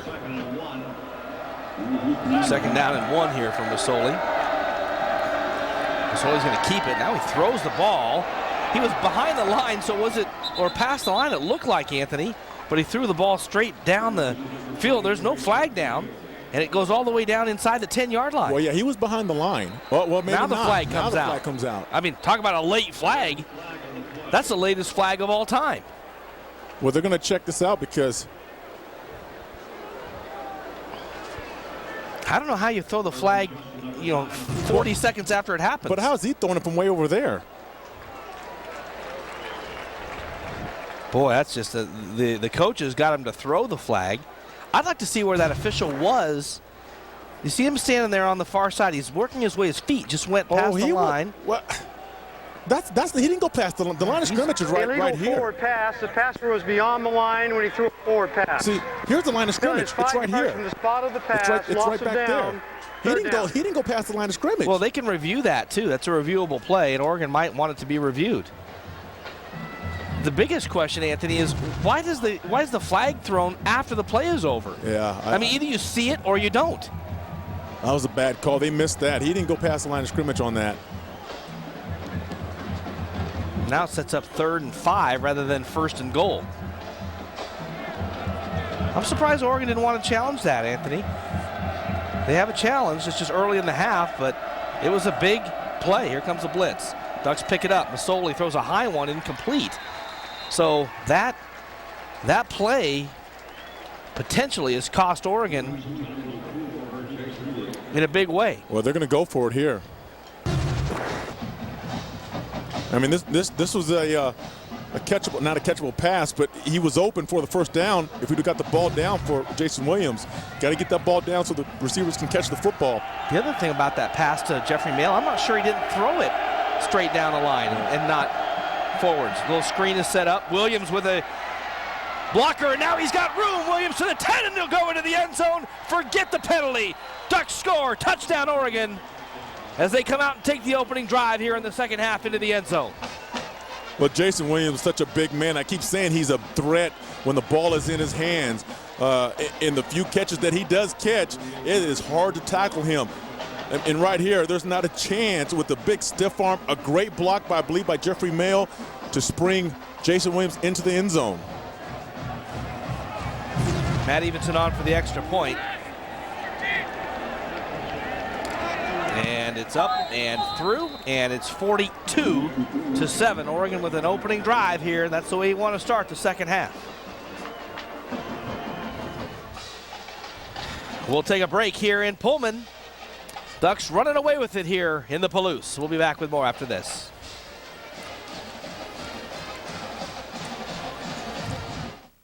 You know, it's not all fun and games when you're a mascot. Every year I find myself where the season always ends meets the Bills never stop. You know that place where you realize even a score. The USC Trojans this week. That's for sure, after getting manhandled by the Beavers. Very high and very short and out of bounds. Just surprising kickoff as it just goes out of bounds. I don't even know what to say. It just lofted it up straight out of bounds, and the Cougars will start at the 40. I don't know why Matt's just not booting the ball, you know, taking it deep and letting the coverage team just go cover.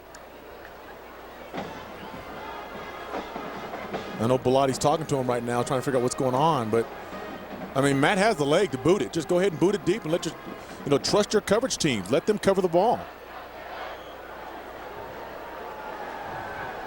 No flag on the play. They'll start it right here at the 40. Lowestell will throw it. Throws it out, and it's intercepted. Oregon has the ball at the 43-yard line. W.Thurmond with the interception. Cougars with one play, and it's going to go the other way. Wolf wants the pass interference call, but the Ducks are right back with the football. Well, unlike we were talking about where Thurmond was kind of playing off a little bit and giving some room, this particular play, he was playing tight coverage. He was staying all over the receiver and got the INT. Game shaping up, Anthony, that you might get a chance to see some of the new quarterbacks and wonder whether or not Darren Thomas is going to get a chance to play, and he is, in fact, in the football game right now. So the young freshman, Darren Thomas, running the offense for Oregon. Hands the ball off to Jeremiah Johnson. He bounces away from one and picks up a couple yards. And it gives us a chance to talk about Darren Thomas, what he did. And these are just valuable snaps, Anthony, no matter what. He might get to play a whole half. Well, I think he will. I think he's going to finish the game. I mean, Darren Thomas needs these kind of snaps. He needs to manage the offense. You know, they talk about him throwing the football last week, but he can run the football as well. So he's a very good runner. Hands this one off to Johnson. Jeremiah with a yard. You know, I think when it comes to Darren Thomas, is the reads that he needs to make on handing the football off, or you know, taking the football himself.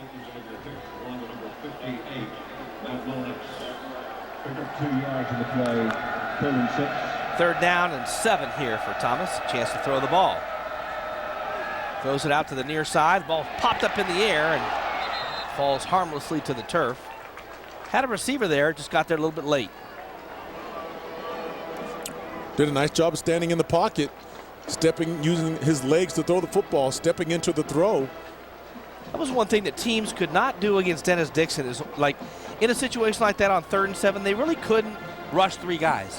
Because Dennis just took off and got the first down every time. And when Darren gets a little older, he's going to be able to do that. He'll do the same thing. Ducks a little side stepper punt. Fair catch is called and taken at the 14-yard line. And this stadium is quiet right now here in Pullman. We'll be back. Cougars with the ball. 12:37 to go here in the 3rd quarter. Nice is bigger than it looks. It's about more than manners or wide smiles or good karma. Nice is about respect, connecting, humanness, and understanding that we really are all in this thing together. At Oregon Community Credit Union, we're lucky. We get to choose how we do business, and for over 50 years, we've chosen nice. Remarkably nice.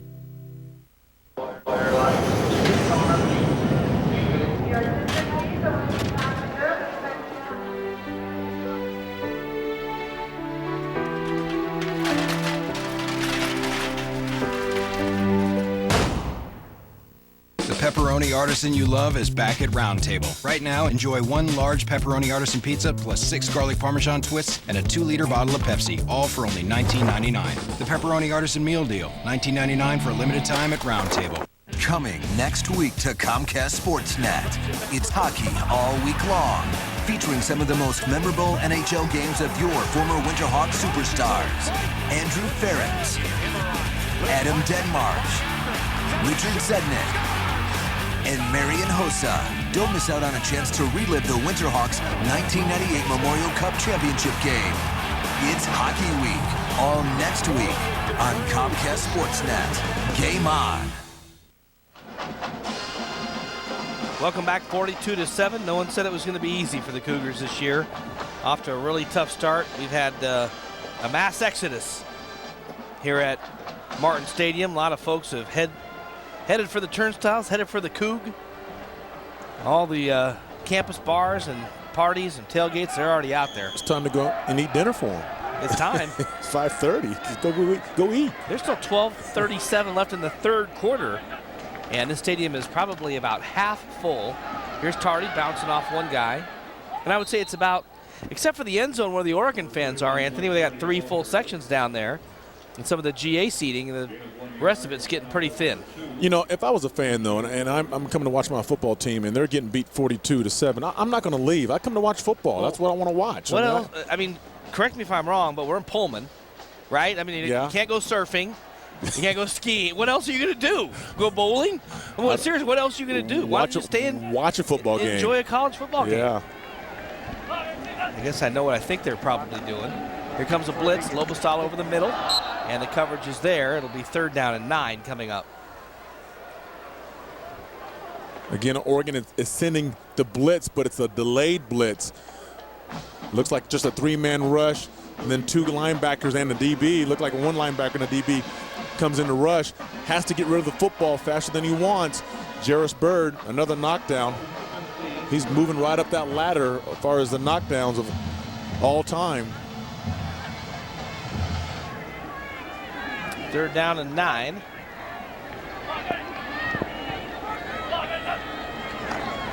Little play action here. Good protection. Throws it over the middle. Caught for a 1st down. Gibson with some room to run. Breaks a couple of tackles, and they'll get taken down from behind at the 40.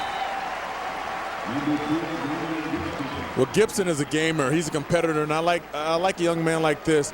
You're getting beat 42-7, and you keep fighting.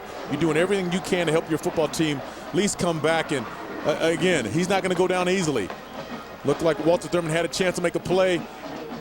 You got to bring your legs, keep your head up when you want to tackle. Almost got a fumble from behind. But Gibson is he's a competitor. 1st and 10. They set up the reverse. Get through one. Now Gibson has nowhere to go, and he goes down after about a 5-yard loss at the 34-yard line. Why not? Why not pull the entire book open and run whatever you got? Well, Oregon is such a fast defense, Joe. They flow so quickly to the football. You want to catch a fast defense with misdirection, and they tried to run the reverse.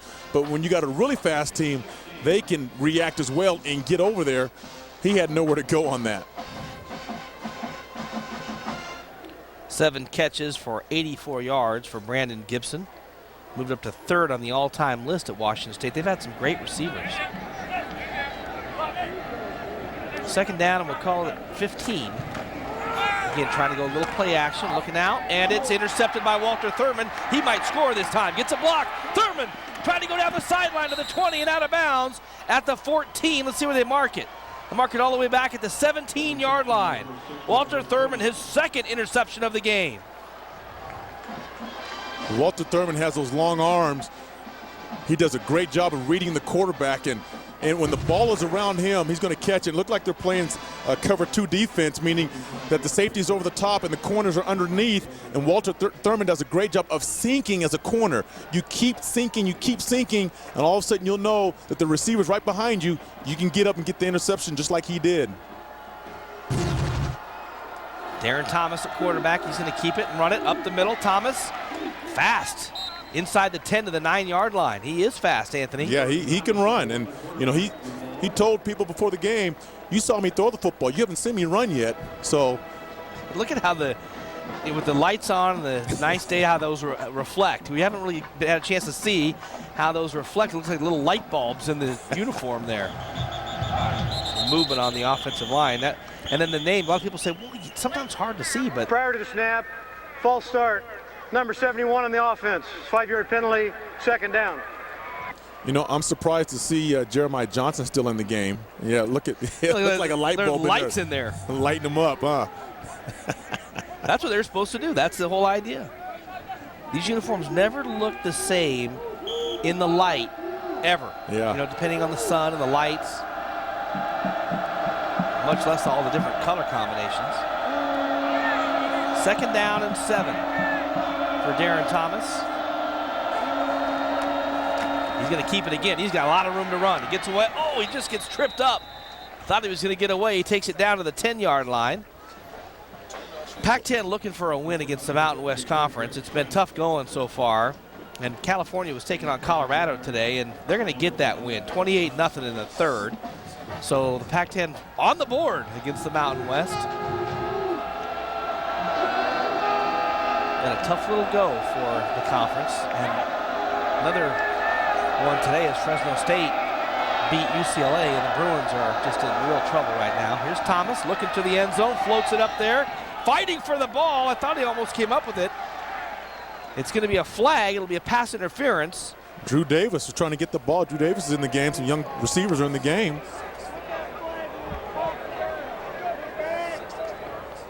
Davis was pass fighting. Interference on the defense, number 6. Ball's placed at the 2-yard line, first down.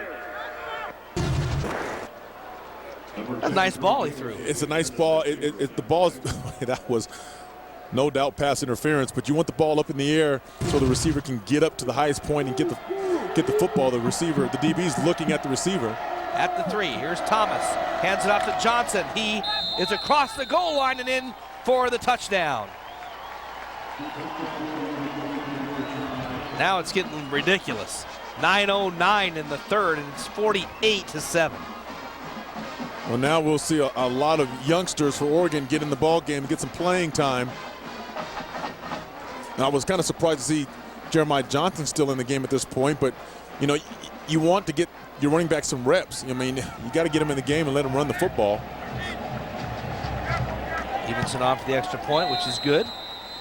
It'll give him a chance to get Crenshaw in the game. Maybe the gentleman, R.Alston, will get in the game. Some of the other guys as well. That might be his day, a very good day for Jeremiah Johnson, that's for sure. He's right around 100 yards for the day and 3 touchdowns.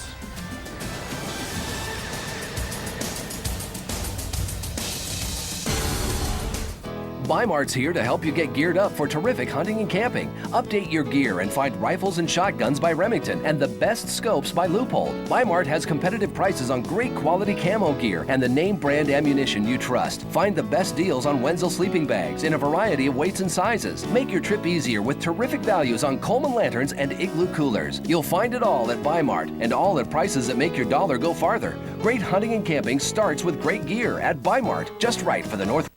Comfort Solutions, keeping Oregon families comfortable year-round. Together with Rude and a commitment to customer service, Comfort Solutions has earned a reputation as the best in the industry. Take advantage of interest-free financing for 12 months. Working with Energy Trust of Oregon, we offer incentives and energy tax credits to improve the energy efficiency of your home. Save up to 30% on energy costs with home energy solutions from Comfort Solutions. Comfort you can feel. Uncompromising customer service. Turn your house into the home of your dreams with this Home In on a Tip. Quality kitchen improvements add value to any home. Sellers get more return on investment for improvements made to kitchens and bathrooms than any other room in the house. What you've achieved is what we want every seller to achieve, and that's creating a room that is neutral but still warm and cozy and appealing. Brought to you by the 33rd Annual Home Improvement and Remodeling Show at the Oregon Convention Center. OregonRemodelers.com. 49-7 as you look into the, I guess that would be the southeast corner here of Martin Stadium. The Duck fans are still here in force in that lightning yellow. Hey fans, trivia question by Comcast today. Oregon played back here in 04, that big comeback game. How many plays did they run? I'll have that for you in just a minute as the kick comes down at the 10-yard line. And the Cougars will start at the 23 after short return by Christopher Ivory.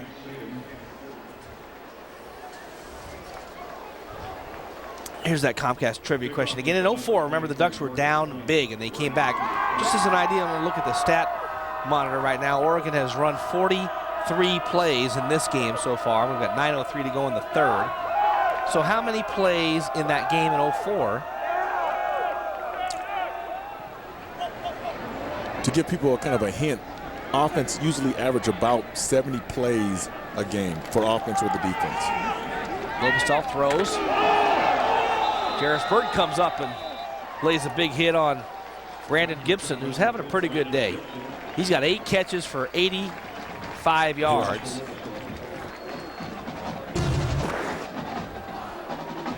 Looked like Bird made the hit and he's going out hurt, but this is a nice job. The closing speed, you gotta like that. If you're an NFL scout, you're looking at that closing speed as a DB. As soon as the guy catches the football, can you close that gap and make a nice hit? They're looking at his hand or what? Second down and 4 here for the Cougars. Well, they've been the recipients of some really bad luck as well. Here's Tardy, has a first down and stays on his feet to the 35. They've had some bad luck as well, Anthony, losing 2 starting, they battled, 2 guys battling for the quarterback job. Starter goes out, backup comes in, he goes out. They're both out for the season. Yeah. And then it happens against Portland State. I mean, it's just a try to get your season back in order after some really bad losses early and not able to do it. And now you got to go with a freshman quarterback.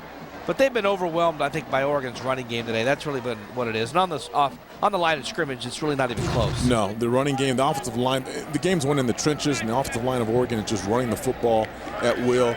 The defensive line for Oregon is controlling the running game. You got to give Lobestall a little credit. He's 16 of 27 passing. He's had a couple of bad interceptions. Nick Reed runs him down on a beeline. 16 of 27, 154 for a guy making his first start against a Pac-10 team. It's more the kind of game we thought that Kellen Moore would have last week, but he ended up having a monster game. Right, and look at the speed of Nick Reed. I mean, and that's saying something for a defensive end. It looks like a little boot action. Nick Reed has to come out and make the tackle in space on the quarterback.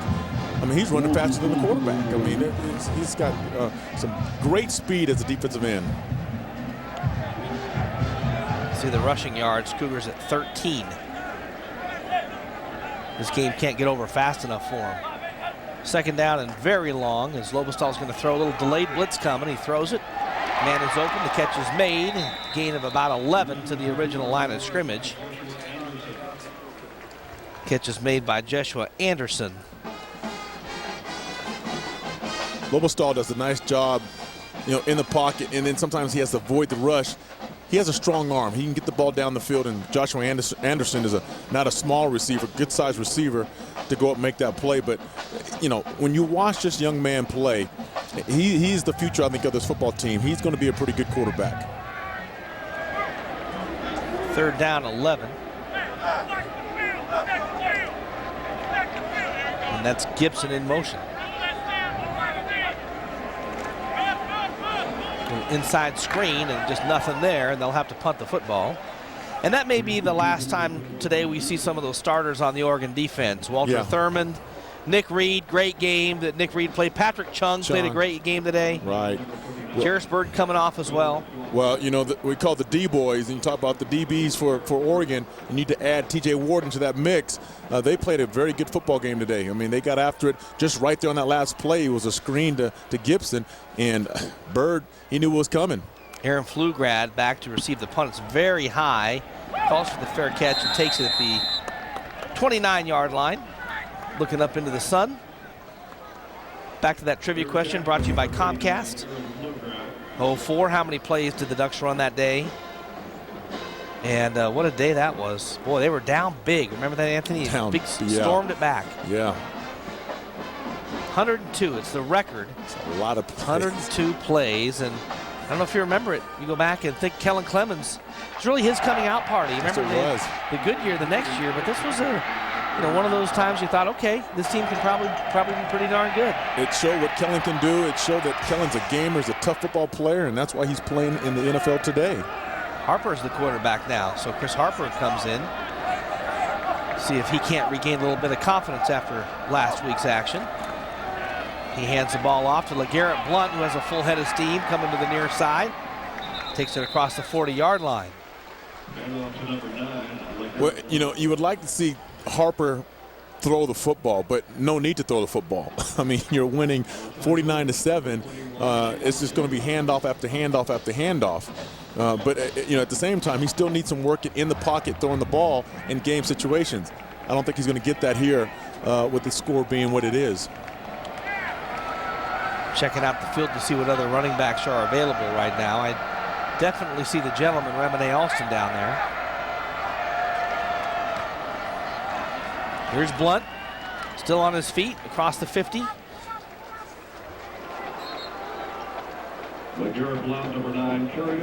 Blount is a big runner, just north and south, gets your shoulders turned. And again, maybe surprised that he's still in the game, but these kids want to play. So you want to take them out, you want to so they don't get hurt, but yet they want to compete. They want the football. They want to make some great plays. Second down is short for Harper. He fumbles the ball. He gets back on it close to the first down. It's about a yard short. He was keeping it. Yeah, he was keeping it. He was taking that one. Picked up a couple yards on the fumble. Chris Harper, big quarterback, 230 pounds. So as a DB, you got to bring in. Watch right here. Yeah, he pulled the ball out. The ball was coming out. Looked like it just hit his knee and bounced off his chest, and was able to pick it up.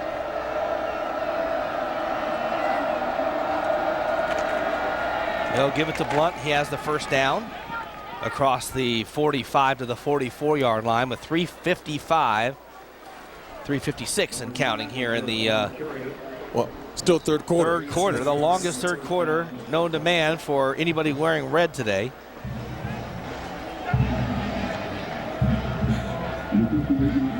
Was as a Washington State coaching staff, this is unlike the NFL. There's Blount again. Bowls his way for another 9 yards. The coaching staff is going to look at this film when the score is 49-7 and see if their guys are still playing hard. And that's the key. You're getting beat bad. Are you still playing hard? Now, in the NFL, what I was talking about, you may get a new coaching staff. You're not playing hard, you're getting cut. If you're playing hard, you'll stay on that football team. Here, the coaching staff, different story. These guys are in college. It's going to show if they want to play next week or not, if they're still playing hard right now. Harper's going to keep it this time. A lot of room to run. Here's Harper. Harper might go. Harper to the 10, 5, touchdown. Flag is down. Flag is down back at the 15-yard line. Might have got Malachi Lewis on a hold. Holding on the offense, number 26. 10-yard penalty from the spot of the foul. And Harper's like, first down. I ran all the way for nothing, but it was a nice job. Again, look at all the room to run, and here's the blocking right there. I don't know about that holding. I guess they said they got him on the jersey. On the jersey as he spun, but as soon as the jersey pulls away from the shoulder pads, they'll call holding. That's going to cost him a steak dinner, I imagine. Well, one thing the Ducks have to look at is the yellow flags. They have to cut those down when you're playing against like a USC or an Arizona State. Well, and Harper gets a full head of steam going. Going to try to keep it again. Gets by one guy. Now he'll fight back to the line of scrimmage.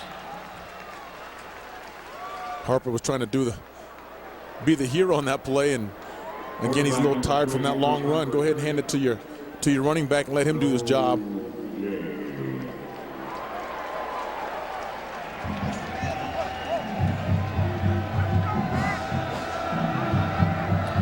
Second down and 10. That's Blount going in motion.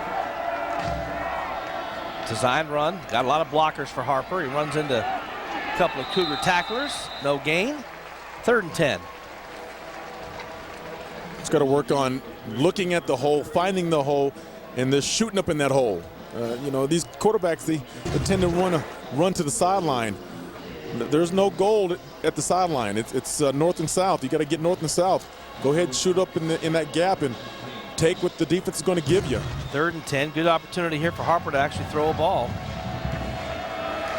He gives it to Blount, who has a big hole and barrels his way to the first down. Cannot stop him. This went flying through the air. He loves to jump over people. That big, and he's not a little guy jumping over people. Watch the blocking from, look at Max Unger, number 60. Golly. Jumping over defenders. Took a punishment on it, too. This guy's unbelievable. He's got 71 yards on the day with 2 touchdowns, a first down. Harper going to keep it, looking to throw. Nowhere to go, and they'll lose 6 or 7. Watching Harper play, his running ability is there, but in the passing game, it looks like the game is still too fast for him, meaning that things are happening on the field as receivers are trying to get open, defenders are dropping into coverage. He's still green, he's still young at it.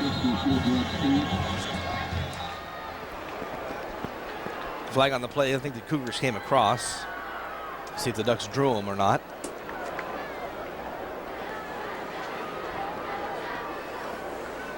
Offside on the defense, number 65. 5-yard penalty, 2nd down.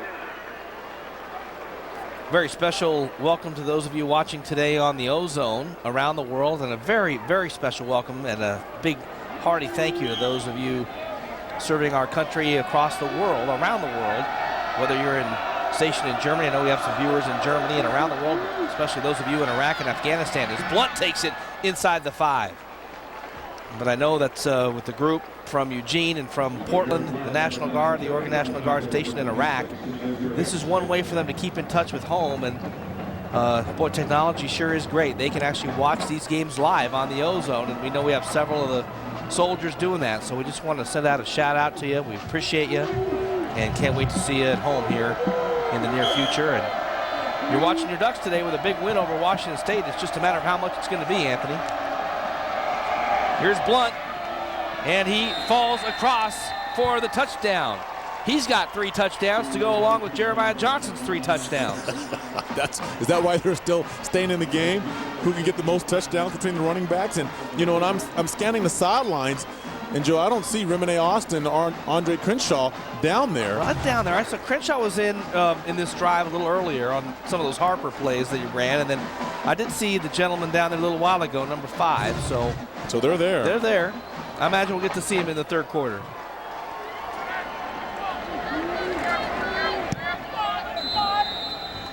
Extra point is up, and it's good. 56-7. Still got a whole quarter to go. 15 carries, 98 yards, 3 touchdowns for LeGarrette Blount. They beat the score last year, right? What was the score last year? 53-7.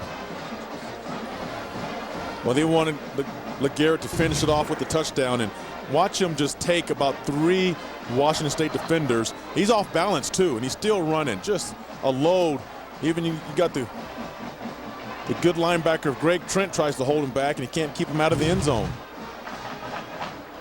Well, this was not a happy football team a week ago. I'm not sure about the outfit. Just maybe a little sleepy. I don't know what he's doing on that one. Yeah, it's. But this was not a happy football team a week ago, Anthony. No. As you look at the Carl's Jr. $6 burger scoring drive. If we had that contest in place where the Duck fan has to eat a $6 burger for every scoring drive, we'd have one sick Oregon student right now. Who says it would be a student? Well, that's true.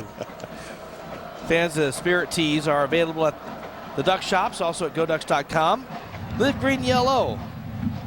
Help support the band and the Oregon cheerleaders.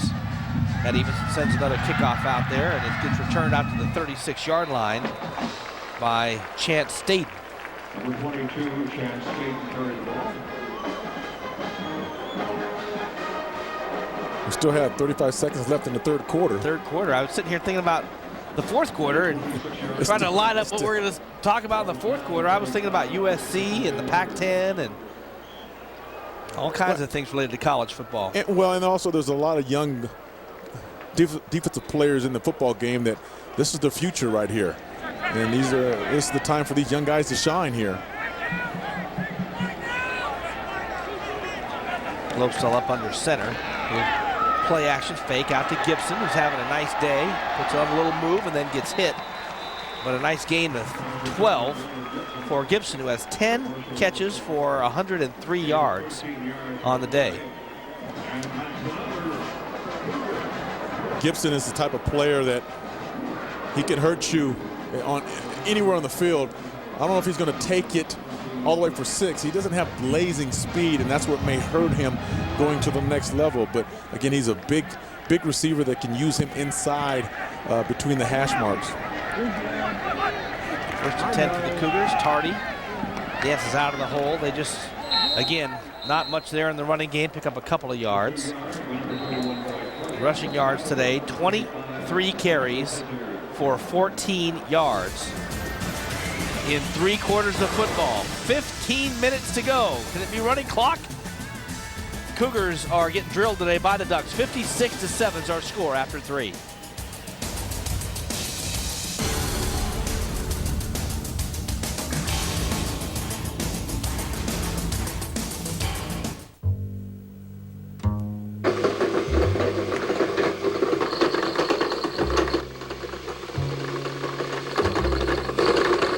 Just because you have an avocado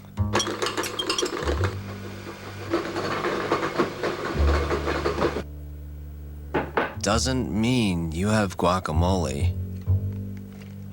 The Guacamole Bacon $6 burger with freshly prepared guacamole, only at Carl's Jr. Next week on Blazer Dancers, the Sweet 16, the last cut boils down to Amanda, and it's a fight to keep her alive. I watched her do it. She did very, very well, and then she blanked that time. Second round cuts are the harshest yet, and it's leading up to the arrival of the veterans. The competition keeps rising, and the cuts keep coming. It's next time on the Sweet 16. Don't miss new episodes of Blazer Dancers, the Sweet 16, Monday nights, 8:30.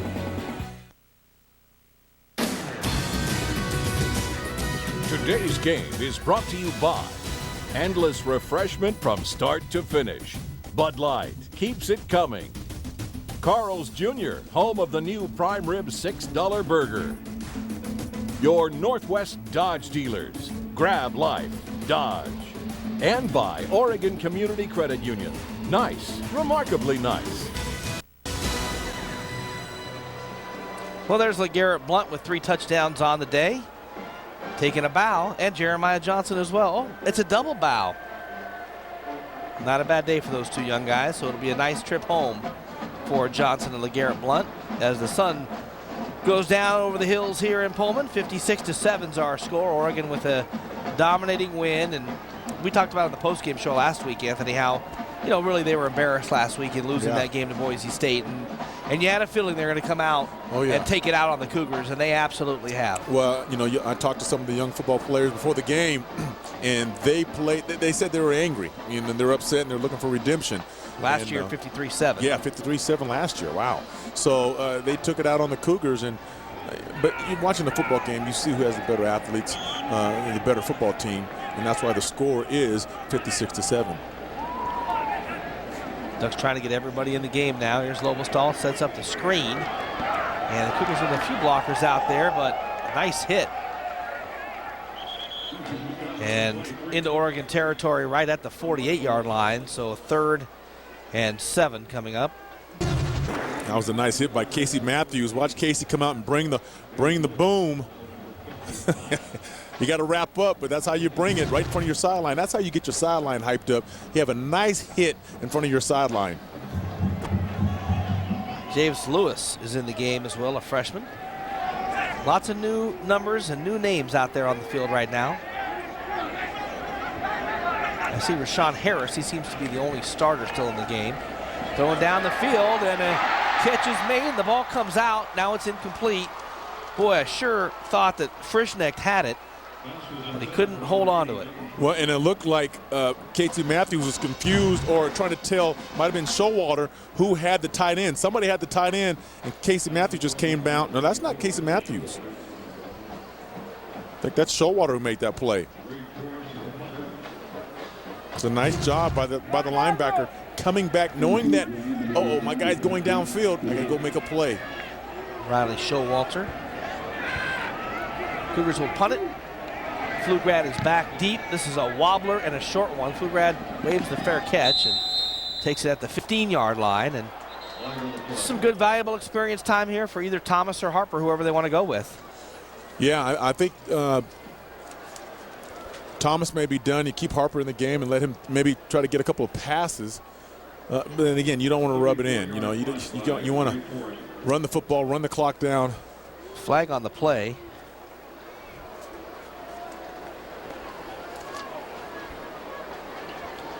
Discussion going on.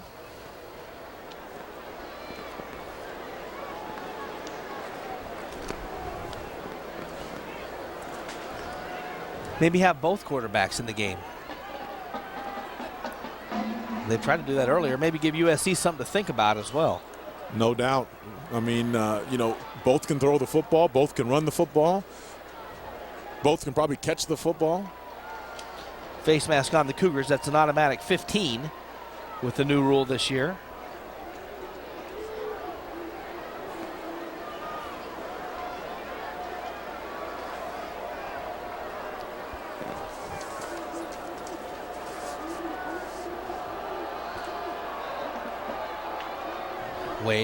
Waiting. Okay, go. No. They're still going to have a discussion about it, so they're trying to decide whether or not Oregon wanted the Cougars to punt the ball again or just... Face mask on the kicking team during the kick. The penalty is added to the end of the play, first down. Or do that, put it at the end of the play, which makes all the sense in the world.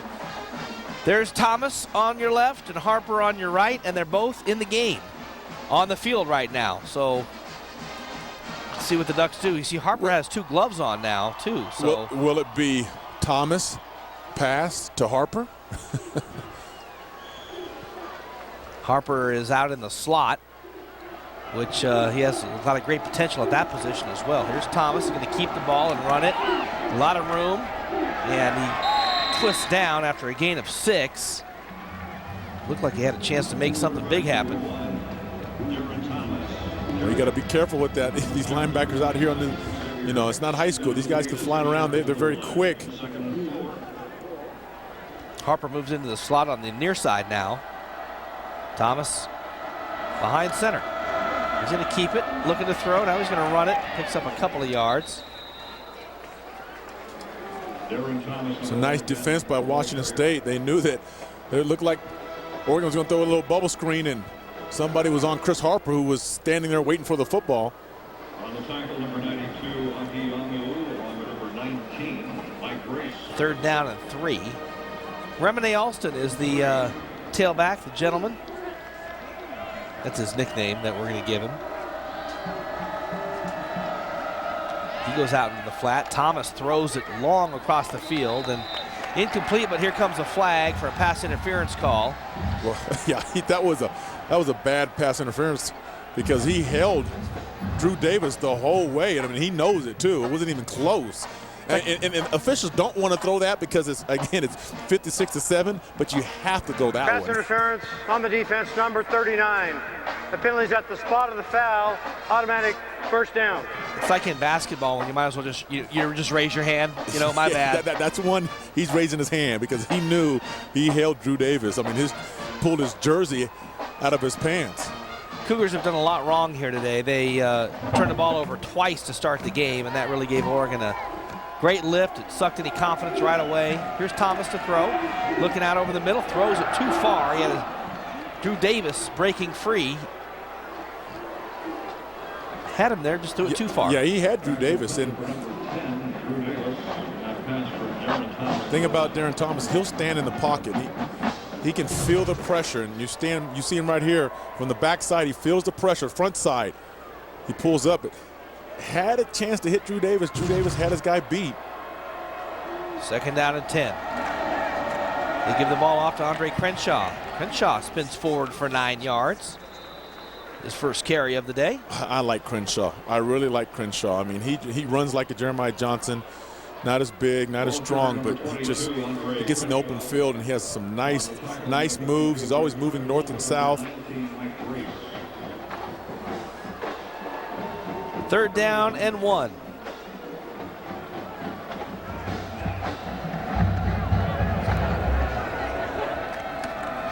Crenshaw again gets hit, but has the first down at the 43. And that was smart of Crenshaw, knowing that he was going to get hit. Go ahead, just run forward, take the hit, and pick up the first down. Alston's going to come into the game. Anthony, how does USC respond to that loss against Oregon State? I mean, they're going to be, they're going to be so angry. Fired up. Oh yeah. But the one thing I thought about USC watching that game is that their offense looked like a team from 1985 playing a team from 2008. Thomas, nowhere to go, just needs to get out of bounds. A big block by Chris Harper, who just laid out a Washington State Cougar. Right in front of the Oregon offense, and that'll bring some respect from your teammates when you're blocking from your teammate. Right to the right of your screen, right here, you'll see it just decleater right there. That's a quarterback last week. That's a guy that weighs 230 pounds. Thomas looking downfield, throws it up to Pflugrad, but too far. A little too much juice on it today for Thomas. Well, in last week, again, the passes for Thomas, they were high and they were a little overthrown, but the receivers made some great catches. So he has a tend to throw the ball, over the receiver or a little high.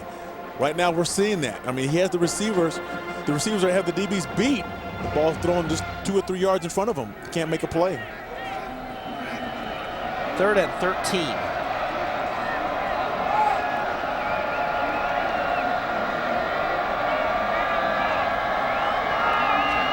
Harper's out there in the slot still. Going to pitch it to Alston. Puts his head down, and Oregon will punt the football, it would seem. There's a chance to talk just briefly. I finished that point about USC and against Oregon State. USC just looked like they're running, a team from 1985 running against a team from 2008. They didn't do anything imaginative on offense. It was almost like, hey, we're arrogant. It's USC. We've got great receivers and great running backs and a great quarterback, and we're just going to line up and, have 2 receivers and do what we do. And they just looked so unimaginative in that game. And, next week is a real contrast in styles as the punt goes through the end zone. You've got one team that runs this wild, spread open offense, and another team that's just going to do what they do. So it'll be a very interesting game. And we'll talk more about that when we come back here to Pullman. 56-7 with 11 minutes to go. Hi, I'm Tony Romo. I've agreed to have myself doubled in size so that you never forget that new lemon-flavored Pepsi NFL Kickoff gives you double Pepsi Stuff points. With double Stuff points, you can earn lots of cool stuff twice as fast, like MP3s, electronics, and even chances to win free trips. Because double really is better. Also available in diet. For a limited time, get double Stuff points when you drink lemon-flavored Pepsi NFL Kickoff and earn lots of cool stuff twice as fast.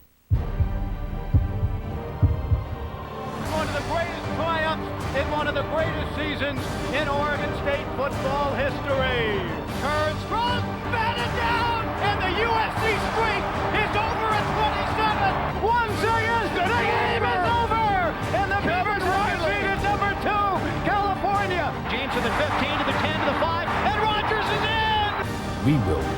be denied. Get your season tickets today.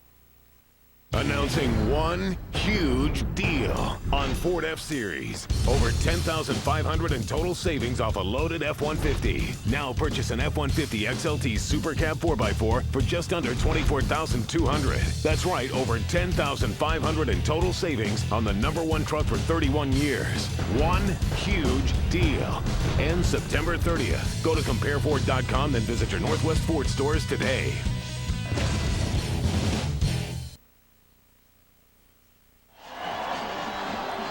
Well, he's pretty happy if he really understands what's going on. I think Big Brother does. Yeah.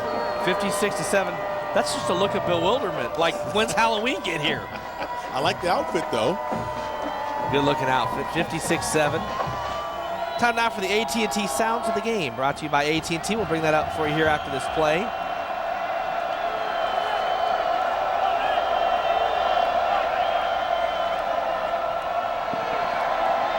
Cougars looking down the field, going for the home run ball, and it sails over Willie Glasper's head. Let's get to that AT&T Sounds of the Game right now, brought to you by AT&T. Thank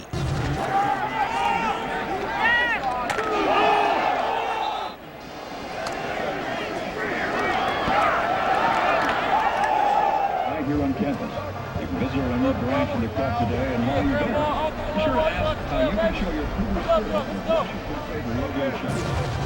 Sounds of the Game brought to you by our friends at AT&T. Straight from the sidelines, AT&T is proud to be a part of Oregon Athletics. AT&T, your world delivered. Lobestall on a broken play, loses a couple yards. Again, they have nowhere else to go at quarterback, Anthony. They got a couple of guys that are walk-on, redshirt freshman type guys. Dan Wagner will be next in line, but that's all they have listed on their depth chart. They've lost a couple already. Well, they have some work to do on the offensive side of the ball. There's got to be more help besides Brandon Gibson. The running game is it's not there. Tardy is a good running back, but there's not enough holes. The offensive line is young. This may be a tough year for Washington State. We're going to use a timeout. They lost to Baylor. Timeout, Washington State, #1. They lost to Oklahoma State in the opener. They got blown out by California here on this field, and they're getting blown out by Oregon here today. And believe it or not, as we transition from September to October, you start to think about basketball, and that means the Pape Jam coming up. Tickets are on sale October 13th, Oregon against San Diego, and the Oregon women against Georgia Tech. The Pape Jam tickets are on sale on October 13th. And then also, I know we don't have a graphic prepared for it, but I just want to let everybody know that on October 6th, the tickets for the baseball series against the Oregon State Beavers in Portland, PG Park, will go on sale at all Ticketmaster locations on October 6th. Right now, there's a pre-sale going on, so if you're a season ticket holder, a donor, if you've ever bought a ticket at Oregon, any sport, you're going to get a pre-sale opportunity to buy tickets for those games in Portland against the Beavers. Gibson had it and then let it go, but we expect that those games in Portland against Oregon State, the baseball series, first Civil War series in 28 years, Anthony, will be a sellout. So get your tickets today, and it's going to be a lot of fun to have the Ducks on one side and the Beavers behind the other dugout, and it's going to be fun. Should be a lot of fun to renew that rivalry on the baseball diamond. So that's in PG Park coming up in March. So and the tickets are on sale for Duck fans right now. Check your emails, and you'll see a link, and then also on October 6th to the general public. Pflugrad back. I think he wants to return one. He sidesteps one man and goes down. And a flag comes in late, right at the 50-yard line. Anthony, one thing people don't know about you is, and I really like this a lot about you, of course, but you were being, we're going to have to take a break. So I'll finish that story when we come back, Anthony, all right? 56-7 here with 9:51.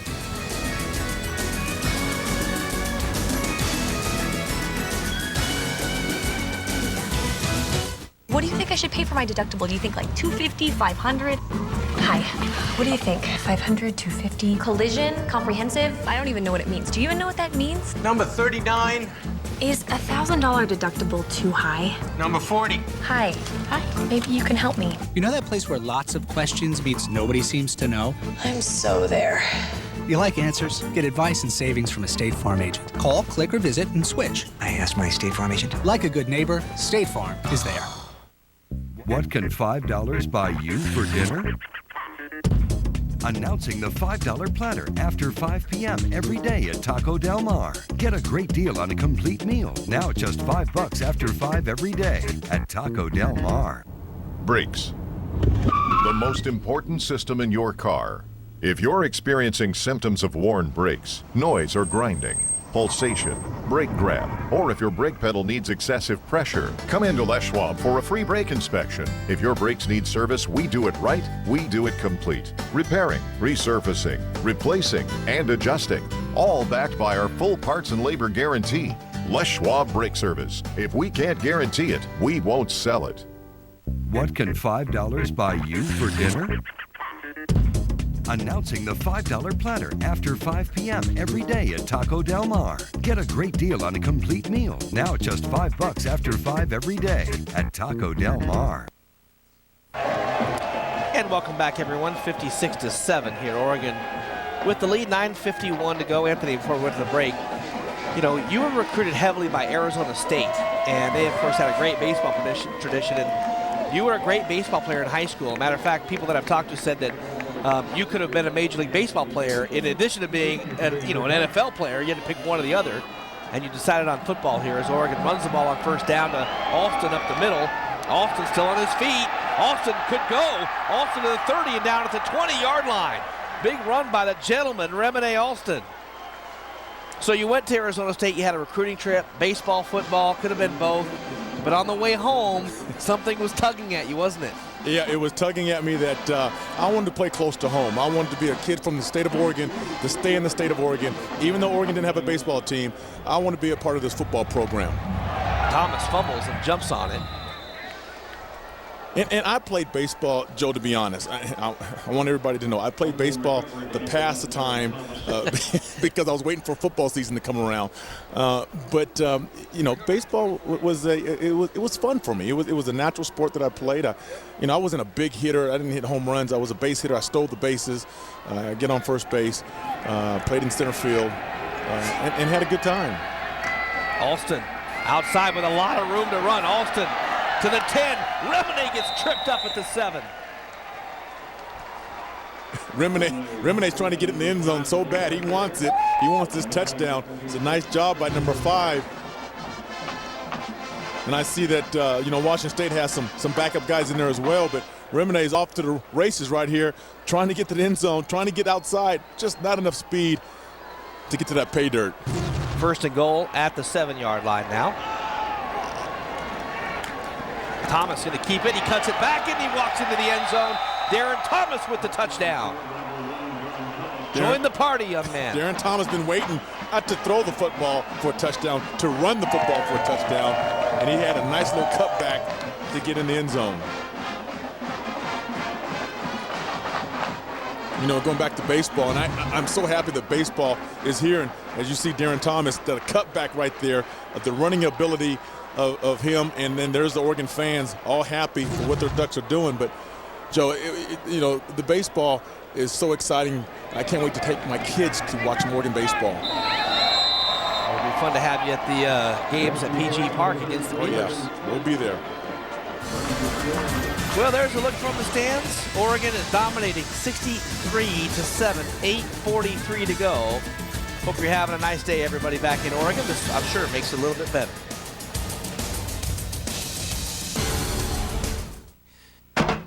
Here's another 90ism with Natty Light. Well, the Cougars put together one good drive in this football game, and it's been all Ducks, 63-7, as they've dominated with Jeremiah Johnson with 3 touchdowns, L.Blount with 3, Darren Thomas with 1 now. Jason Williams had 2 touchdowns in the game, and there's still 8:43 to go.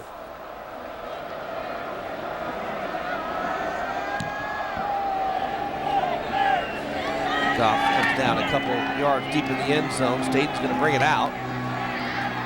Gets corralled around the 27-yard line. You know, we talked about at the beginning of the game, it was 70 degrees. It was warm. I was sweating. And now the chill has come. It's a little windy. The sun's down. Yeah. It's a little chilly. Yeah, it's a little chilly out here. To chill down a little bit. Yeah. Starting to feel like Pullman. Cougars see if they can get some first downs here, just to keep the clock running. Lobastell's going to go all the way. New running back in the game now. And that's Lagwon Mitz is the running back. Here's a recap now. Oregon with 505 total yards in the game. Washington State with 13 yards rushing, 4 turnovers, 2 picks and 2 early fumbles. Gibson moves into first now in the all-time list, 11 games with 100-plus yards receiving games. He has 11 times over 100 yards. 6 Oregon players with more rushing yards than the entire Washington team. Basically anybody that's carried the ball today.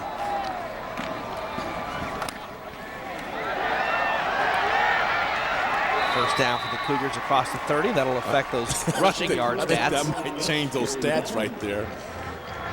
Well, now again, looking at the Oregon defense, a lot of second teamers in the game. These guys in second, third strings, they need to still do their job. You know, just because they're in the ball game, they can't allow Washington State to run the football down the field. They got to still make their stops because these guys are the future. They're going to have to play, and they're one play away from becoming a starter.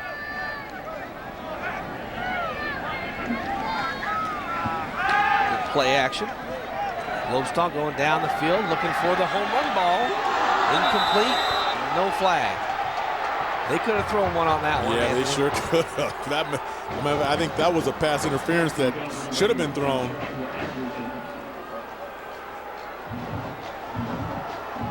Will Wallace. I mean, Will Wallace was back there. He was in coverage. Being a young corner, you just got to turn your head. There's no face guarding. So turn your head and try to make a play on the ball. The fans that remain booing the call. I actually counted the number of students in the student section during the last break. And there's about 240 students left here at the game. You could probably count the whole attendance except for the duck section, which remains full. And, you know, Anthony, with 7:20 to go, 7:20 and change, Washington State, I mean, how do they get out of this? I mean, in other words, this is set up for almost an Arizona-like run where you finish last in the league for a lot of years. And I don't know how you get out of where they are right now. I mean, Oregon's playing great today, but they're beating a really bad team, too. Well, it all starts with recruiting and then, you know, trying to get players to Pullman, to play in Pullman. A lot of the kids from the L.A. area and stuff like that. It's tough to do, but going deep down the field, incomplete. You know, to get kids from L.A. in those good areas, you have to have a winning program. And if you don't have a winning program, it's tough to get anybody that is a top high school recruit coming from the California schools. And the reason I keep talking about the California schools, the L.A., is because it's sunny and warm down there. And you come to Pullman, you may have two games that are nice. The rest of the season, it's going to be cold, you know. Well, the one thing, you know, that's been tough is, you know, generating the kind of revenue in Pullman to be able to afford what coaches are demanding these days from a market standpoint. In other words, if you can get a top-notch coach to come in, you know, you got an opportunity as the ball's down at the 1-yard line, you know, change things around. I mean, let's just hypothetically say, okay, I'm going to turn around and hire Mike Price right back here. Yeah. You know, you change it in a real quick second, but you don't have the money to be able to do something like that. And if you go back a few years, the one thing that maybe Washington State wasn't able to do, I'm sure they would have liked to do it, was to capitalize on those 2 Rose Bowls. Yeah. And build, you know, build from there. A suite level, you know, start to a club level, the kinds of revenue that you need to generate so you can pay a coach. And nothing against Coach Wolf. He's got a, you know, pretty good resume. He's played football here. He's from here. He was a head coach for 8 seasons over at Eastern Washington, Big Sky Coach of the Year, but he certainly was not a big name to be able to compete in the Pac-10 with Mike Bellotti and Pete Carroll and Dennis Erickson and Mike Riley. Well, yeah, and it was a money issue there to me when you bring in Paul Wolf. Again, he doesn't have the background of some of those big-time coaches. But it's kind of funny when Paul Wolf made a comment on the radio at one point. He said, when I first took the job, I didn't know that we'd have as much trouble as we did on this football team, or lack of athletes. But to me, that means you're not doing your homework when you come into this program. I mean, you know what you're getting into. You know what the record is. You know what the kind of players they have, and there's some work to be done on this football team, but it can be done. They just have to try to start to believe. And right now, the demeanor of Washington State and the kids, it's down. And how do you bring that back up? And you want to root for them, because as we talked about all day, these two teams, Oregon and Washington State, have this, kind of camaraderie, if you will, that they rose up, the giant team in Seattle, they rose up to go to the Rose Bowl and be great. Oregon won the conference 3 times, and the one year they were going to go to the Rose Bowl, ended up having to go to the Fiesta Bowl in 2001, but they earned what would have been a Rose Bowl. And so both teams have had very similar success in that regard. Yeah. Oregon sustained it, longer, and that's the big difference. Well, and that's the key, Joe, is once you get up there to the area where you want to be, you need to learn how to stay up there. You want to learn, you need to stay, and play at a high level for years to come, not just for 2 years and then disappear. Ball's at the 1. Alston dancing around. He gets maybe to the 2. We'll see where they mark it.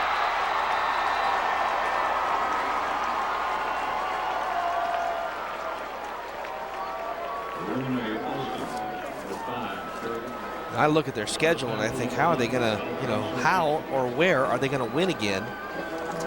They play UCLA, at Oregon State, USC, maybe at Stanford. They have Arizona here. They're at Arizona State. They have Washington. Maybe they win that one. And at Hawaii. Alston gets pulled down at the 4-yard line. You see it here. I mean, where do they win, Anthony? Well, I don't think anywhere. Well, no, you're right. I mean, if you're looking at a winnable game, I think there's maybe 2. I think there's one right here in Hawaii, and then maybe UCLA. I mean, maybe that November 22nd game here, Apple Cup. Yeah. I mean, Washington, to me, is a better football team than Washington State. We've seen both teams now. Hand the ball off. And Oregon will punt out of their own end zone here at 5:35. Joe, if they can find a way to get the ball to Gibson, the starting receiver, the star receiver, make him the playmaker that he is, and have some kind of running game to balance that, then they can be a pretty good football team. Because at times, Lobostal had some time to throw the football. When he has time to throw the football, he is a good quarterback.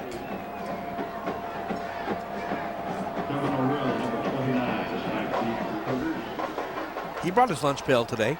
Yes, he did. He came and played. He's a workhorse. I'd take him any day on my football team. Josh Shiree to punt. Nice punt. Turns over. Fair catch called for at the 45. 4:54. Hey, fans, soccer game tomorrow. It'll be a beautiful day. Eugene's supposed to be up in the 80s. It'll be a great time to go down and check out Oregon soccer. They're taking on Weaver State. They're on a roll. Coach Terry Erickson doing a great job and winning games. Winning games, scoring goals. They're fun to watch, and I have 2 young girls. I know you have a daughter too, Anthony. Yeah. And for me, I love taking them, just kind of the role model idea. Look at these young women just excelling and being athletes. And so hope to see you down at soccer tomorrow.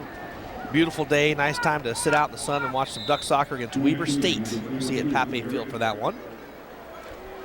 Well, my daughter loves soccer. I mean, there's a lot of running in soccer, and I didn't think my daughter liked my fourth grader, Dalen. But she likes all the running. I mean, she's so fast, and it's a sport that kind of fits her. I mean, she has a lot of fun playing that game. Boy, look at Alabama at halftime over Georgia, 31-0. And all the talk of those black shirts that they wore. Uniforms don't make you win football games. And now Alabama's going to be talked about up there. I mean, look at the SEC. You just, maybe they're going to beat up on each other a little bit. Yeah. But Georgia getting blown out by Alabama. I mean, it's just matchups every week, Anthony. I mean, Ole Miss doesn't have better players than Florida. No. They don't. No. And Boise State doesn't have better players than Oregon. But the matchups are just, games happen. I mean, play action or schemes, whatever. Things happen in games, turnovers. You have to come to play every game. And if you're not prepared to play, then a team that's not supposed to beat you can beat you. The 3rd and 3. Lobostal takes a big hit, but he completes the ball for a first down. Kenny Rowe that came in and got the hit in on Lobostel. Kenny Rowe, number 56, is a very good pass rusher. A lot of speed on the outside. If you're wondering why their starting quarterback's still in the game, it's because they don't have anybody else. And he needs to get experience. He's got to use every single minute to play. It's a little risky because you don't want him to get hurt because you've got only him for the rest of the season, but you still need to give him some experience. Mitz with a nice run across the 30 to the 27-yard line.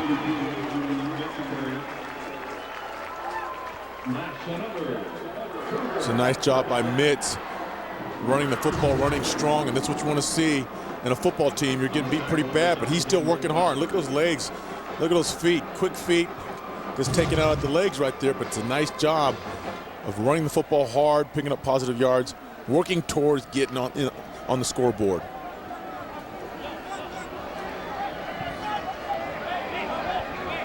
Cougars at the 27 with 2:43 to go. Trying to get another one on the board. A little reverse action. Lobostel throwing it back to the near side and trying to make the catch, but not coming up with it was Chance Staden. One thing, too, Anthony, people, watching rules and such, there's no such thing as a face guarding rule in college football. In other words, if you don't touch the guy and you never turn around, the ball hits you on the back of the helmet, it's not a penalty. If you touch the guy and interrupt his ability to catch the ball, then it is. Right there. That was a great job by Lewis making the play, getting the head around. As young corners, they tend to panic and just keep looking at the receiver. When the ball's in the air, you got to turn your head around, find the football, and go make a play on the ball. Mitz with a big hole. He might go. Mitz, though, gets tackled from behind, and he'll take it to the 10-yard line. Thought he had a full head of steam there, Anthony, but coming up to make the tackle was Josh Cadu. Josh Cadu is an athletic linebacker as well. You'll see a lot of him in the future. Oregon, they tend to lean towards those athletic type linebackers, guys who can run, who can cover tight ends, cover running backs, and fly to the football. You don't see a lot of big John Bacon type linebackers in the Oregon football program. Lots of names you probably never even heard. Brian Butterfield for Oregon is in the game. Mitz gets corralled and sent down by Brandon Hanna, linebacker. Look like Oregon defenders is hurt. It's a right knee. Might be speed. Terrell Turner, the defensive end, is down. Late addition to the Oregon defense.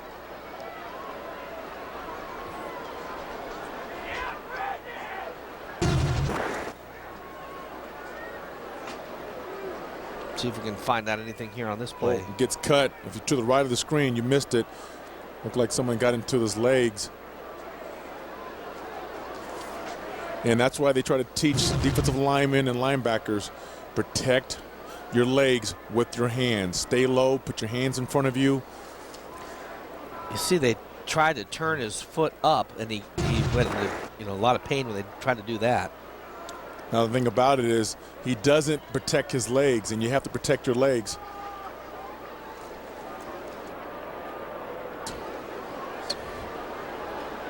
And then right here, right there, his hands are up high. You got to get your hands down here to protect yourself because he's coming down at you. You letting a guy get into your legs, that cannot happen. And one thing that he has to do is he has to look at the blocker to defeat him. He took his eyes off the blocker, and the blocker got underneath him. Well, that's not a good injury either. He's in a lot of pain. No. He's in a lot of pain. Young man who was a late arrival. The injured player number 45, Terrell Turner. Freshman out of Los Angeles, 6'3", 248. Highly recruited. And not good. No. Hate to see that, especially with 1:49 to go in a 63-7 ball game. But it's football. Too bad. Hopefully he'll get a better diagnosis than it looks right now. Lowenstall to throw towards the end zone and incomplete. Well, it looked like it hit the receiver in the head, if I'm not mistaken. He had a chance to catch the football. He's laughing about it because the ball, I think that ball hit him in the head. Too much oomph on it. Couldn't pick it up.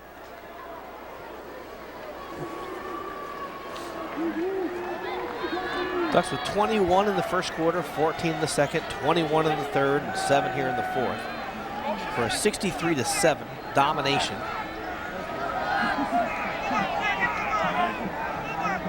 Start thinking about USC at this point.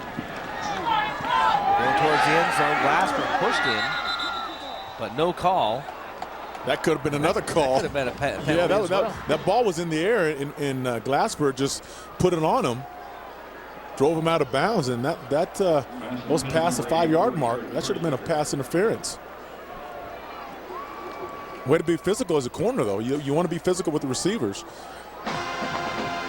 Glasper came out of De La Salle with that talented group as he came in with Cameron Colvin, and he was a classmate, of course, of Terrence Kelly, the tragedy. Terrence Kelly, that whole group that came in here. T.J. Ward. Fight his way onto the football field. Ducks are pretty good in the secondary, though, what they've got right now. It's tough to find time. Lowenstall throws it. Caught. Touchdown. Cougars. Michael Willis with the catch. And that's nice to see. Washington State celebrating, still being happy. It's still a football game. I mean, you're still playing football out here. You still should be having fun. It's a nice job. Willis making the catch. Lowenstall standing in the pocket, throwing the ball.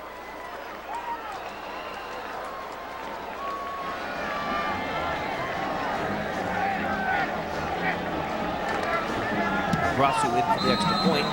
It goes through 63-14 with 1:19 to go. And think you're going to see an onside kick? I don't think so. I think I'm going to see a kick and then Oregon take a knee twice and end the game.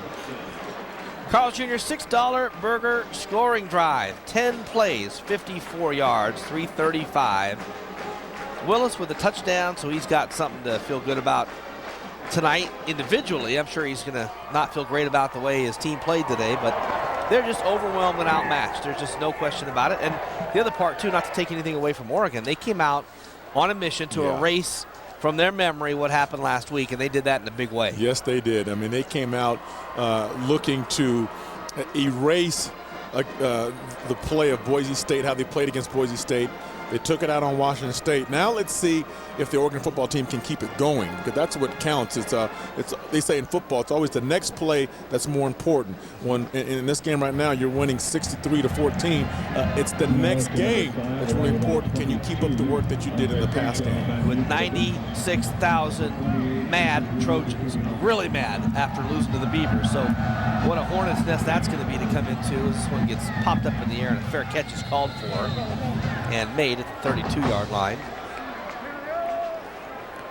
But heading down there, Anthony, I mean, that's, it's a tough. Ducks moved the ball last time they played USC down in Los Angeles. Of course, they beat them last year in Eugene. Yeah. So, it's not like they haven't been able to play. And remember that game at USC, Oregon moved the ball up and down the field the entire first half, but they couldn't convert in the red zone. That's right. That's right. Sanchez did not look good against the Beavers at all. The line didn't look good. No, he did not. Sanchez, to me, is a great quarterback in the pocket that has protection. As soon as you get to him, he struggles outside the pocket. And that's what happened to him against Oregon when he played against Oregon last year. Oregon got him outside the pocket. He threw a couple of interceptions.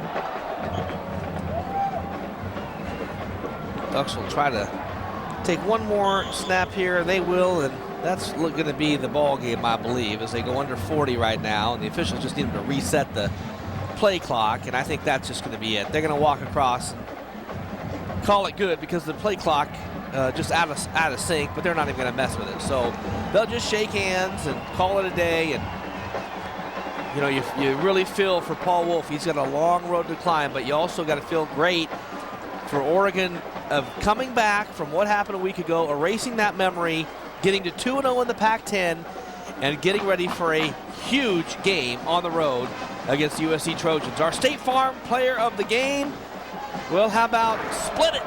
Two guys, Jeremiah Johnson and LeGarrette Blount. Touchdowns for both of them. 3 touchdowns aside, Anthony. Both guys ran with a lot of authority and purpose today. Well, when one's in the game, he wants to be the star, while the other one's standing on the sideline, and he can't wait to get in the game and do the same thing as the other one did on the football field.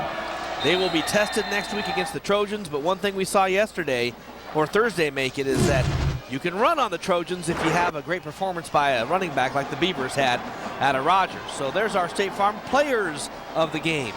Combined today, 187 yards and 6 big touchdowns on the day as Oregon with an easy win here in Pullman, the easiest win in their history here in Pullman. Oregon wins it with a final of 63-14, and we'll wrap it up next here on Comcast Sportsnet on the Oregon Sports Network after this. Nice is bigger than it looks. It's about more than manners or wide smiles or good karma. Nice is about respect, connecting, humanness, and downs on the day as he thanks the Oregon fans for making the trip out to Pullman. And we will set up for our post-game show. Hope to hear from some Ducks as well. But for now, we'll say goodbye here. Anthony, good performance by the Ducks. That was a great performance. They came out on fire from the beginning, and they finished strong. We'll reconvene on the roof here in just a few minutes. This has been an exclusive presentation of the Oregon Sports Network. Once again, Oregon wins it 63-14. This is obviously like one of the best burgers I've had. This thing is massive. So, what'd you think of the burgers? They're amazing. It feels awesome. It feels good to redeem ourselves from the loss of last week. It hurt, but like I said, we bounced back and we have to see through. We came out and played our best game. Seems like you're getting pretty comfortable with the end zone, doesn't it? I'm trying to get comfortable. I ain't 100% comfortable yet. I'm trying to get more comfortable with it as the season goes on. Talk about the offensive line today because they really dominated the line of scrimmage. You guys had a lot of big holes to run through, and you made them pay for it with a lot of hard running, but there were a lot of holes today. You really dominated on the line, didn't you? Oh, my God. I can't even describe how good our offensive line is.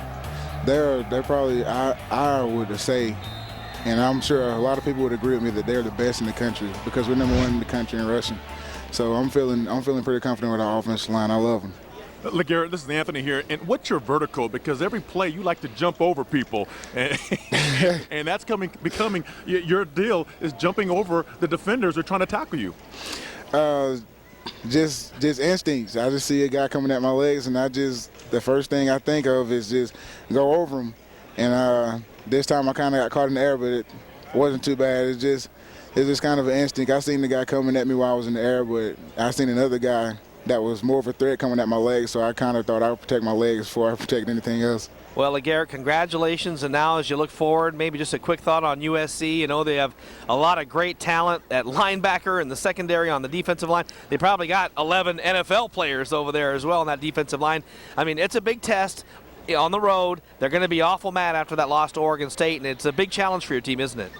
Oh, yeah, USC is always a big challenge for us, but like I said, we're going to be ready for USC. I'm hoping they're ready for us. I'm sure they're going to try to bounce back off the loss from OSU, and they got to come hard, and they have to play hard just like we're going to have to come and play hard. And now, hopefully, or more than likely, I'm thinking that we're probably going to be successful.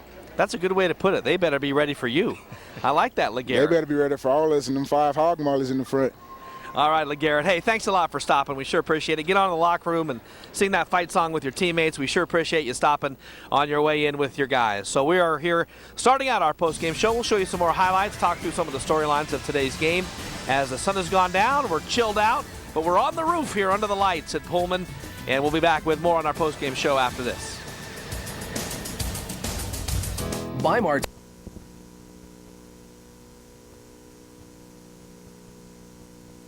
battle. Ravens, Steelers, rough football coming up.